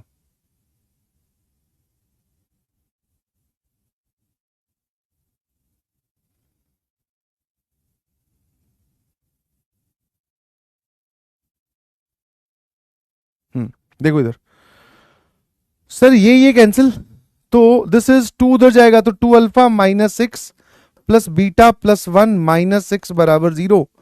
तो 2 अल्फा प्लस बीटा बराबर 11, और यहां से 7 अल्फा -4 बीटा बराबर 1।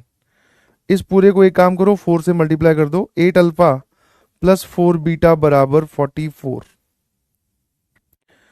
माइनस अल्फा बराबर -43। 3,5 आ रहा है, कुछ गड़बड़ कर दिया, और ये ऐड कर दो, 8 7 15 अल्फा बराबर 45। अल्फा की वैल्यू 3 आ रही है। अल्फा अगर 3 आ रहा है तो बीटा कितना आ जाएगा भाई? तो सर यहां से निकाल लेते हैं, अल्फा 3 तो बीटा 5। अल्फा 3 अगर बीटा 5 है तो डी के कोऑर्डिनेट्स कितने हो गए, जल्दी से बता दो। अब डी के कोऑर्डिनेट्स कितने हो जाएंगे सर? अगर अल्फा है 3 है तो ये 0, बीटा 6 प्लस 5 + 1 6/2 दैट इज 3। तो मुझे इस लाइन का स्लोप ही तो चाहिए भाई। दैट इज स्लोप क्या हो जाएगा, slope of the line joining A D. ये रहा पॉइंट डी, ये रहा पॉइंट ए। वाई कोऑर्डिनेट का डिफरेंस अपॉन एक्स कोऑर्डिनेट का डिफरेंस, स्लोप आ गया सर -2/-3, स्लोप इज 2/3। तो दो लाइंस जिसमें से एक का स्लोप 7/4 है, एक का स्लोप 2/3 है, दोनों के बीच में एंगल θ/2 बन रहा है। तो गेम खेल दो सर, लो tan θ/2 कितना हो जाएगा, what is tan θ/2, m1 minus m2 upon 1 plus m1 m2। ठीक है, 8 माइनस 21/12 और 12 और ये कितना हो जाएगा, और 14/12। देख लेना भाई जल्दी से, 11 और 8, ये कितना आ रहा है,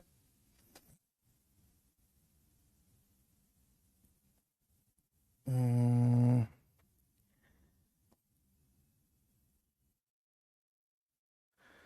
13, 12 12 कैंसिल हो गया सर, ये आ रहा है 26, ये वाली वैल्यू होगी हाफ। तो tan theta will be, tan theta का फॉर्मूला याद है, 2 tan θ/2 upon 1 plus tan square θ/2। So this is 1 upon 5/4। तो पूरा आंसर आ गया sir 4/5। That is our F N F है, 2 tan थीटा अपॉन 1, एक सेकेंड एक सेकेंड, अच्छा देख रहे हो, कलाकारी देख रहे हो मेरी घर जाने की जल्दी। 2 tan theta upon 1 minus tan square theta, तो this is 4/3। 4/3 option A is the correct answer. फिर लोग कुछ इसमें सी बोल रहे थे, नहीं नहीं नहीं बोल रहे थे भाई, बढ़िया सवाल है, ठीक है बढ़िया सवाल है। कितने लोगों को बात समझ में आई? एक बार ये जितने भी क्वेश्चंस जो आपको थोड़े कॉम्प्लिकेटेड लग रहे हैं उनको घर पे जाके एक बार फिर से ट्राई करना, ठीक है, आए ना। जैसे ये तुम्हारा होमवर्क है, अगली क्लास में करके आओगे। इसका अगला जो सवाल है 1986 का पूछा हुआ, ये तुम्हारा डिब्बी है, ठीक है। The equation of the perpendicular bisector of the side A B and A C, फटाफट मैं डायग्राम बना देता हूं क्योंकि करना आपको ही है। ये रहा ए बी और ये रहा ए सी, इनके परपेंडिकुलर बाइसेक्टर्स की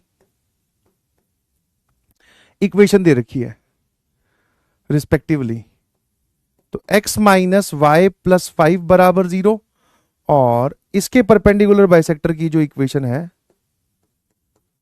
वो है x प्लस 2y बराबर 0। The point a is 1, -2।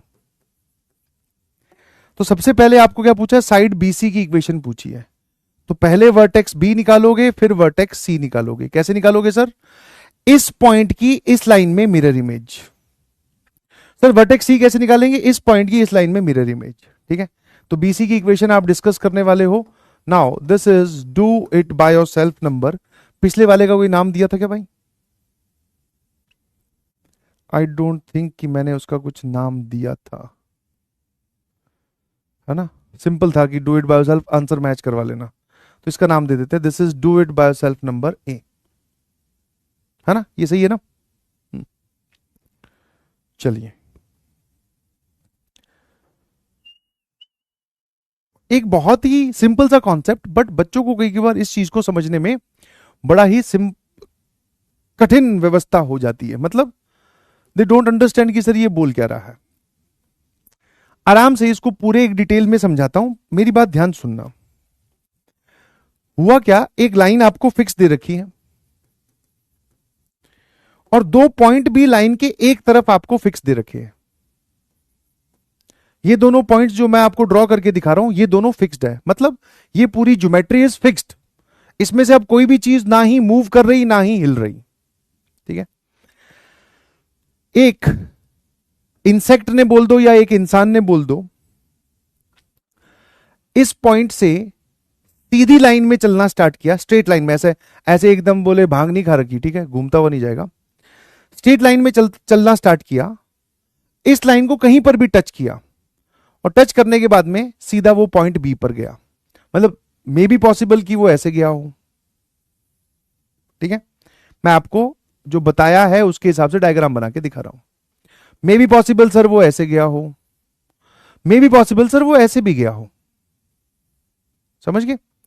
तो गेम क्या है, एक लाइन के दो तरफ पॉइंट है, एक पॉइंट से एक इंसान ने चलना स्टार्ट किया, लाइन को टच करके फिर पॉइंट बी की तरफ चल पड़ा। ना ही ये इंसिडेंट है, ये रिफ्लेक्टेड है, ये सब बातें नहीं बोली गई है। देख लो ना, ये यहां भी आ गया, ऐसा भी हो सकता है सर वो लाइन को यहां टच करे फिर यहां चला जाए। तो सर हमें करना क्या है बेसिकली वो बताइए।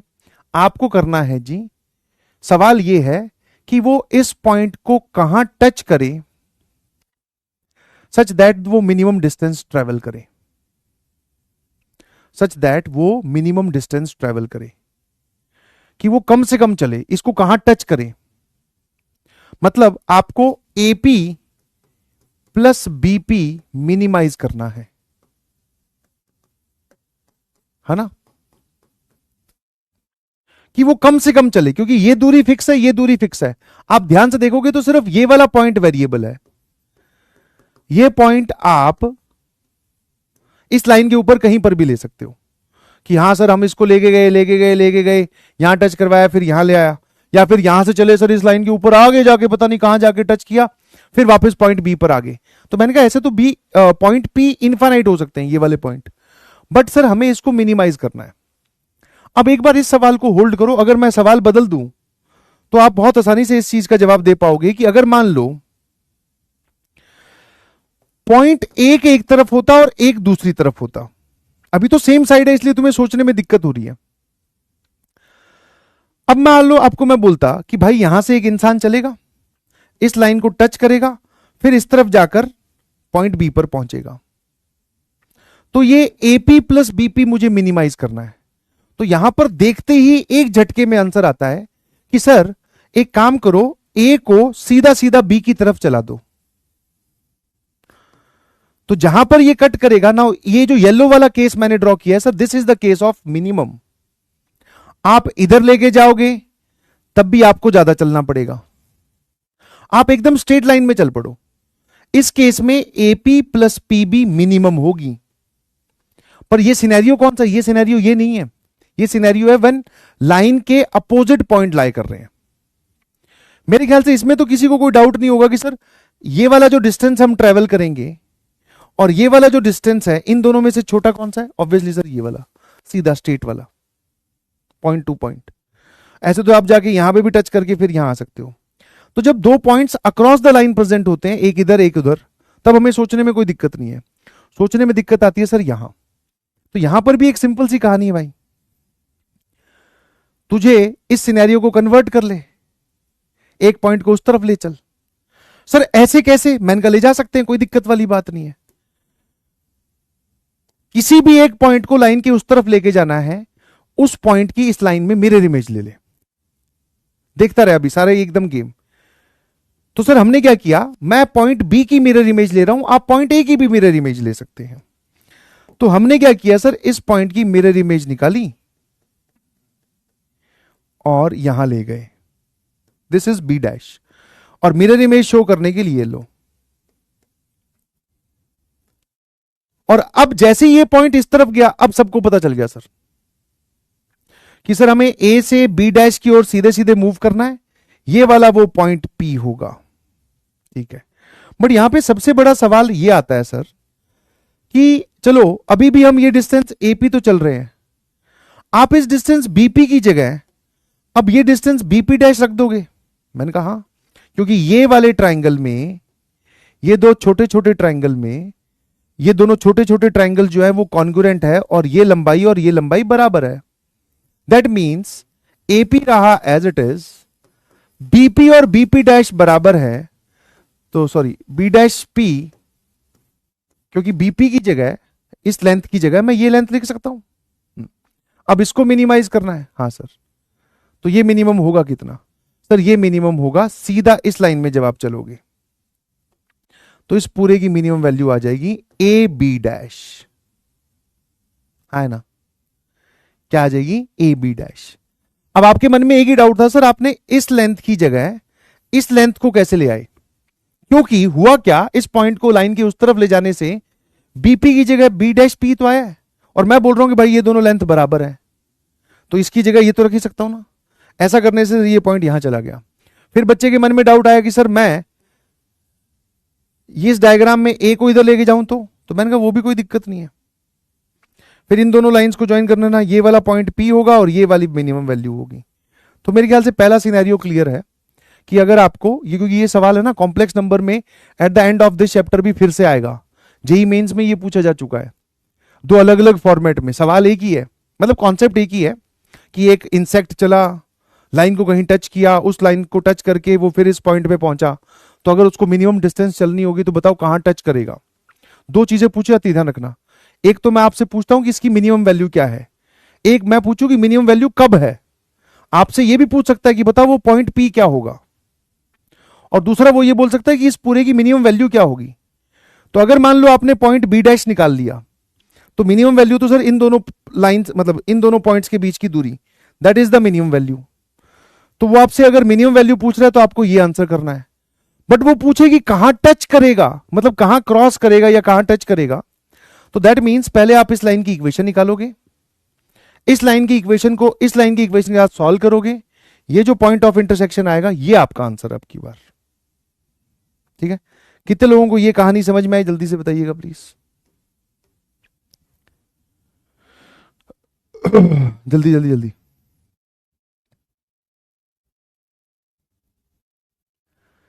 अबे शिंदे जी पढ़ भी ले, high Tanishka.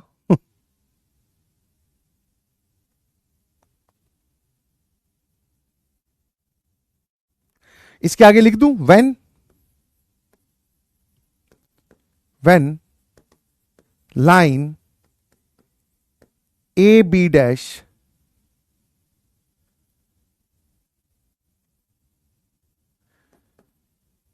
p is the point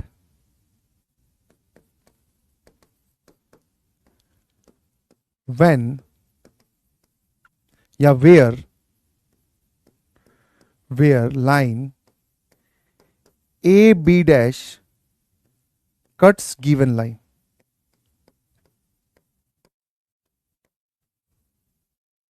कितने लोगों को आराम से समझ में आया, बहुत बढ़िया। बस हाँ, बस इसके तीन पार्ट है।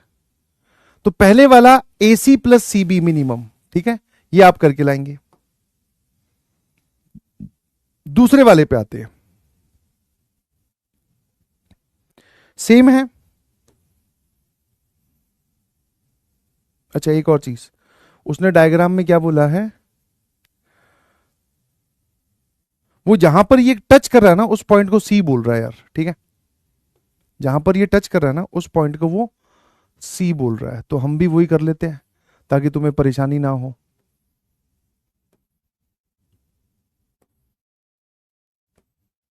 ठीक है ना, एक सेकंड दीजिएगा please. This point is C, तो AC प्लस BC मिनिमम, तो AC plus B dash C, ठीक है, ये C is the point where the line AB cuts the given line, बिल्कुल सही, ठीक है, और ये वाला पॉइंट भी सर C हो गया। दिस इज सिनेरियो नंबर 1, क्योंकि ये मैंने प्रोसीजर बता दिया, करोगे आप ही। अब आते हैं सर हम सिनेरियो नंबर 2 पर, ध्यान से देखना भाई, इसमें क्या करना है। हाँ, अब आपको बोला गया है कि इस चीज को मैक्सिमाइज करो। डिफरेंस इसका मॉड मैक्सिमम कब होगा, ये वाली चीज। हाँ हाँ, बस अभी ये थोड़ा सा टॉपिक है, ये समझ लो, फिर हम क्लास को एंड ही कर रहे हैं। अब आपको इस चीज को समझने के लिए एक हल्का सा दिमाग लगाना है। दो साइड्स का डिफरेंस AC माइनस BC, मतलब इस दूरी में से ये वाली दूरी घटाओ या फिर इस दूरी में से ये वाली दूरी घटाओ। अच्छा, कितने लोगों को ये चीज पता है कि जब एक ट्राइंगल बनता है जिसकी एक साइड ए है, एक साइड बी है, एक साइड सी है, तो sum of two side should be greater than third side होना चाहिए, और ऐसा सभी के लिए होना चाहिए।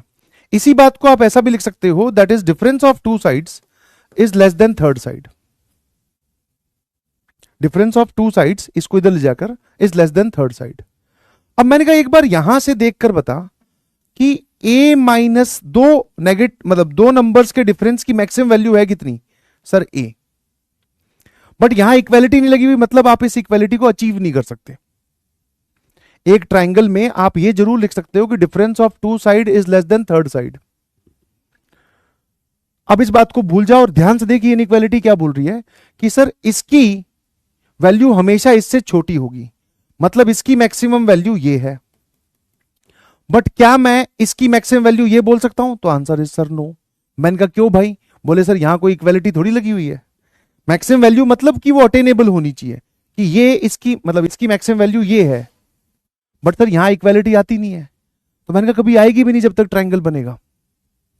जब तक ट्राइंगल बनेगा कभी आएगी भी नहीं, क्योंकि ट्राइंगल में जब हम ये sum of the sides greater than third side करते हैं तो उसमें इक्वालिटी नहीं आती है, तो मतलब ट्राइंगल डिसॉल्व करना पड़ेगा। तो यहां पर दो पार्ट मैं आपको बता रहा हूं। अभी देखकर मुझे यह समझ में आता है कि इन ट्राइंगल एबीसी, एक ट्राइंगल आपको दिख रहा है बेटा एबीसी, ठीक है? Difference of two sides AC minus BC. अब एसी और बीसी में से कौन बड़ा है मुझे नहीं पता, इसलिए मैं मॉड लगा देता हूं कि difference of two side should be less than third side. ये तो मैंने कुछ गलत नहीं लिखा। मॉड क्यों लिखा है, मॉड क्यों लगा है? कि आई डोंट नो कि एसी और बीसी में से कौन बड़ा है, तो ऑब्वियसली सर इनका जो मॉड आएगा डिफरेंस ऑफ टू साइड वो तीसरी साइड से छोटा होगा। अब सर यहां से देखकर पता चल रहा है कि एसी माइनस बीसी की मैक्सिमम वैल्यू ए बी होगी, बट जब तक ट्राइंगल बनेगा तब तक तो नहीं होगी, है ना? तो क्या आप एक ऐसा सिनेरियो सोच सकते हो जिसमें ट्राइंगल ना बने? तो ट्राइंगल तो सर एक ही केस में नहीं बनता, जब ये तीनों पॉइंट्स कोलिनियर हो जाए। ध्यान से देखना। तो सर यहां से हम बोलेंगे कि AC माइनस BC की मैक्सिमम वैल्यू इज AB, और ये भी कब? व्हेन दिस, तब वो डायग्राम जब ये हो जाएगा, ये पीले वाली लाइन, पॉइंट A यहां फिक्स, पॉइंट B यहां फिक्स। अब AB को एक्सटेंड करो, AB लाइन सेगमेंट को ज्वाइन कर दिया, इसको आगे बढ़ा दो, तो जहां पर ये कट करेगी that is the point C। अब क्या मैं बोल सकता हूं कि AC माइनस BC, अब एक लाइन में लाए करते हैं, अब सर ये AB के बराबर है, बिल्कुल सही है ना? अब कुछ बच्चे बोलेंगे सर आपको कैसे पता ये इसकी मैक्सिमम वैल्यू है? मैंने कहा ये तो ये बता रही है ना कि देख लो इन दोनों साइड्स का डिफरेंस इससे हमेशा छोटा होगा, और मैंने यही डिफरेंस इसके बराबर लाके दिखा दिया, बट उसके लिए मुझे ट्राइंगल डिसॉल्व करना पड़ा, क्योंकि जब तक ट्राइंगल बनेगा तो sum of difference of two side is always less than third side, है ना? तो व्हेन वाला सिनेरियो भी समझ में आना चाहिए कि आप वर्टेक्स ए या पॉइंट ए और पॉइंट बी को ज्वाइन करके लाइन को एक्सटेंड कर दो, खेल खत्म, ठीक है? अब इसका तीसरा AC माइनस CB की मैक्सिमम वैल्यू हमने बता दी, ये मैक्सिमम वाला था। अब मिनिमम की बात करते हैं। मिनिमम तो बहुत ही आसान है, हाँ।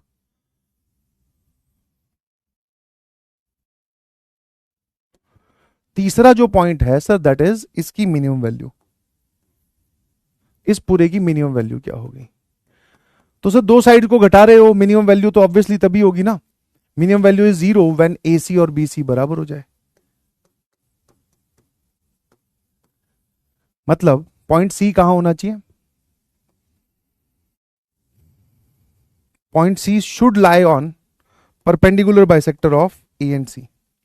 जैसे मान लो ऐसा कुछ हो जाए कि वर्टेक्स A यहां है और वर्टेक्स B यहां है, लाइन सेगमेंट AB की परपेंडिकुलर बाइसेक्टर ड्रॉ कर दो। परपेंडिकुलर बाइसेक्टर ड्रॉ करोगे तो अब इस लाइन पे जो भी पॉइंट उठाओगे उसकी दूरी A और B से हमेशा बराबर आएगी। तो इन दोनों का पॉइंट ऑफ इंटरसेक्शन, तो इस केस में AC और BC बराबर हो जाएंगे, तो इनकी जो एक मॉड की मिनिमम वैल्यू 0 हो सकती है, तो ये सर तब आएगी जब AC और BC बराबर हो, ये वाला डायग्राम हो। ठीक है, तो भाई इस डायग्राम में इसके लिए तीनों सिनेरियो मैंने आपको पूरा एक्सप्लेन कर दिया है। अब आपको क्या करना है, हर एक केस में कोऑर्डिनेट ऑफ पॉइंट C बताने हैं और इनकी मिनिमम मैक्सिमम वैल्यू भी बतानी है। जैसे फॉर एग्जांपल पहले वाले केस में अगर मैं कोऑर्डिनेट्स ऑफ पॉइंट C पूछूं, तो एक पॉइंट की मिरर इमेज लेकर उधर लेके जाओ, इन दोनों को ज्वाइन करके इस लाइन की इक्वेशन लिखो। लाइन की इक्वेशन लिखने के बाद में इस गिवन लाइन के साथ पॉइंट ऑफ इंटरसेक्शन सॉल्व करो, तो कोऑर्डिनेट ऑफ C आ गए। ठीक है, यहां पर कैसे निकालोगे सर, दोनों पॉइंट दे रखे, इनको ज्वाइन करके लाइन की इक्वेशन लिखो। ये वाली लाइन की इक्वेशन आपको ऑलरेडी दे रखी है, दोनों का पॉइंट ऑफ इंटरसेक्शन निकाल दो। सर इस केस में पॉइंट C की कोऑर्डिनेट कैसे निकालेंगे, इनकी परपेंडिकुलर बाइसेक्टर लिखो। ये वाली लाइन आपको दे ही रखी है, परपेंडिकुलर बाइसेक्टर लिखना सिखाया था, दोनों का मिड पॉइंट, स्लोप का प्रोडक्ट -1, खेल खत्म। ठीक है, तो सर ये पॉइंट ऑफ C के कोऑर्डिनेट आप जो है वो निकाल सकते हैं। दिस इज नाउ 95 या नाउ दिस इज डिब्बी। ठीक है, हाँ, this is do it by yourself number B, और इसके 3 पार्ट हैं तो आप कंपेयर कर सकते हो। आज के लिए इतना बहुत है भाई।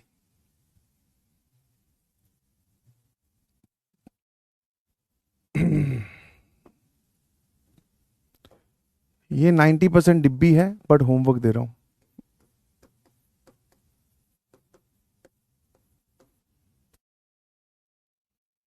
डू इट बाय योरसेल्फ कहां तक दे रखे हैं भाई, जल्दी से बता दो।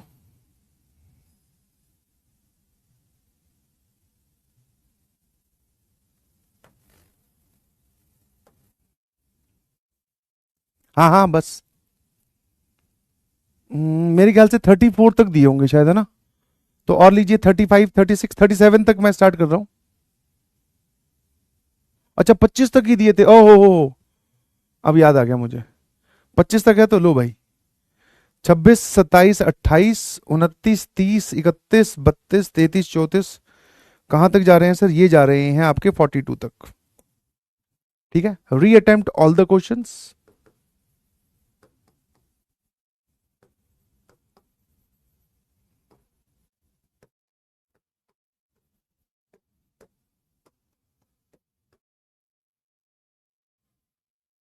ठीक है ना,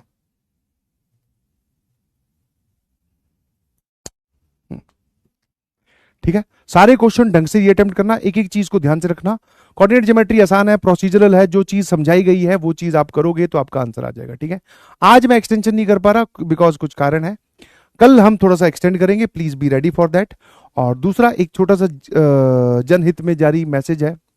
ठीक है, क्योंकि बहुत सारे बच्चे आपकी क्लास में ऐसे भी हैं, अब वो बच्चे हैं कि स्पैमर हैं, पता नहीं भाई कौन लोग हैं, जो कि क्लास का माहौल डिस्टर्ब करने की कोशिश करते हैं विद फुल, जितना भी उनसे हो सकता है, कई बार वाइफ का नाम लिखकर, है ना, कई बार कुछ अजीब गालियां लिखकर।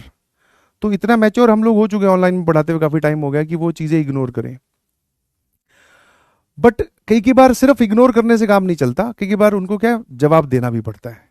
तो जो भी बातें मैंने आज क्लास में बोली वो आपके लिए, आप में से किसी के लिए भी नहीं थी, अगर आप वो स्पैमर नहीं है तो, और अगर आप वो स्पैमर हैं तो फिर वो आपके लिए ही थी। ठीक है, हाँ, एकदम डंके की चोट पर, समझ गए। हाँ, तो आप सब नॉर्मल स्टूडेंट हैं, आप बिल्कुल ना घबराएं।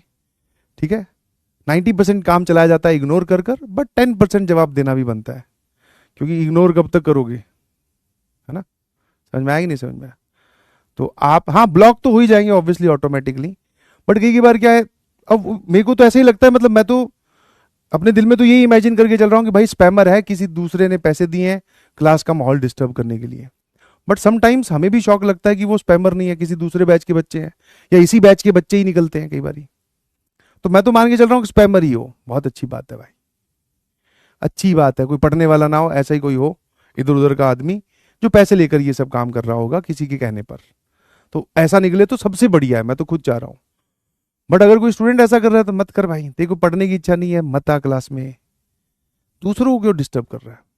ठीक है, तो आप बिल्कुल ना घबराएं, आपके लिए कुछ भी ऐसा नहीं है, आप मस्त होकर पढ़ाई करें। कोऑर्डिनेट ज्योमेट्री जैसा मैंने बोला था आराम आराम से चला रहे हैं, कारण इसको आराम आराम से बढ़ाने का है भाई, क्योंकि ये आप ऐसे समझो कि 20 से लेकर 25% के बीच में वेटेज कवर करता है मेंस और एडवांस में। समझ में आया कि नहीं समझ में आया? और एडवांस में भी फुल सपोर्ट है इसका, मेंस में भी फुल सपोर्ट है। इनफैक्ट मेंस में तो 2 ही चैप्टर बहुत एकदम घेरे बैठे हैं, एक सर्कल दूसरे नंबर पर, सॉरी एक पहला स्ट्रेट लाइन दूसरे नंबर पर सर्कल। तो इसलिए आराम आराम से सीखो, घर पर जाकर एक बार खुद प्रोसीजर सोचो। जैसे मैंने अब वो आज सवाल डिस्टेंस वाले से नहीं करवाया, बहुत सारे बच्चे बोल रहे थे सर अल्फा बीटा आ गया, सॉरी अल्फा अल्फा आ गया पॉइंट, अब डिस्टेंस फॉर्मूला से भी तो कर सकते हैं। करके देखिए घर पे जाकर, जो भी चीज आपके दिमाग में आए कि सर मैं इसकी मिरर इमेज ले रहा हूं, जबकि वो है मीडियन, मैंने वो बात एंगल बाइसेक्टर के लिए बताई है। तो ये छोटी छोटी चीजें जब आप सही करने लग जाओगे, आपके दिमाग में जो आइडिया आया उसको आप एक बार अभी रिवाइज कर लो 5 मिनट। मैं ये नहीं बोल रहा हूं पूरा डिटेल रिवीजन वो 1.5 घंटे वाला, वो नहीं, 5 मिनट अभी अभी ताजा एकदम, तेरे सवाल तेरे दिमाग में कोई ना कोई ऐसी एक बात आई थी जो तूने सोची बट मैंने उस तरीके से नहीं की, अब करके देख क्या गड़बड़ आ रही है। तो जैसे ही आप ये करके देखोगे उससे आंसर आ जाएगा, तुम्हारा कॉन्फिडेंस बूस्ट होगा। आंसर नहीं आएगा, तुम्हें गलती पता चल जाएगी, हाँ यार इसमें ये गड़बड़ हो रही है, कम से कम दिमाग खुलेगा। समझे कि नहीं समझे? ठीक है ना? और जितने भी डिब्बी दिए जा रहे हैं दीज आर परफेक्टली फाइन, एकदम ऑर्डर में है, अलाइन है, ठीक है, वेटेज को ध्यान रखते हुए है कि ऑर्थो सेंटर, सर्कम सेंटर, इन सब से बहुत सवाल आ रहे हैं, तो इनके डिब्बी आपको खूब भरपेट मिलेंगे। ठीक है जी। हम्म,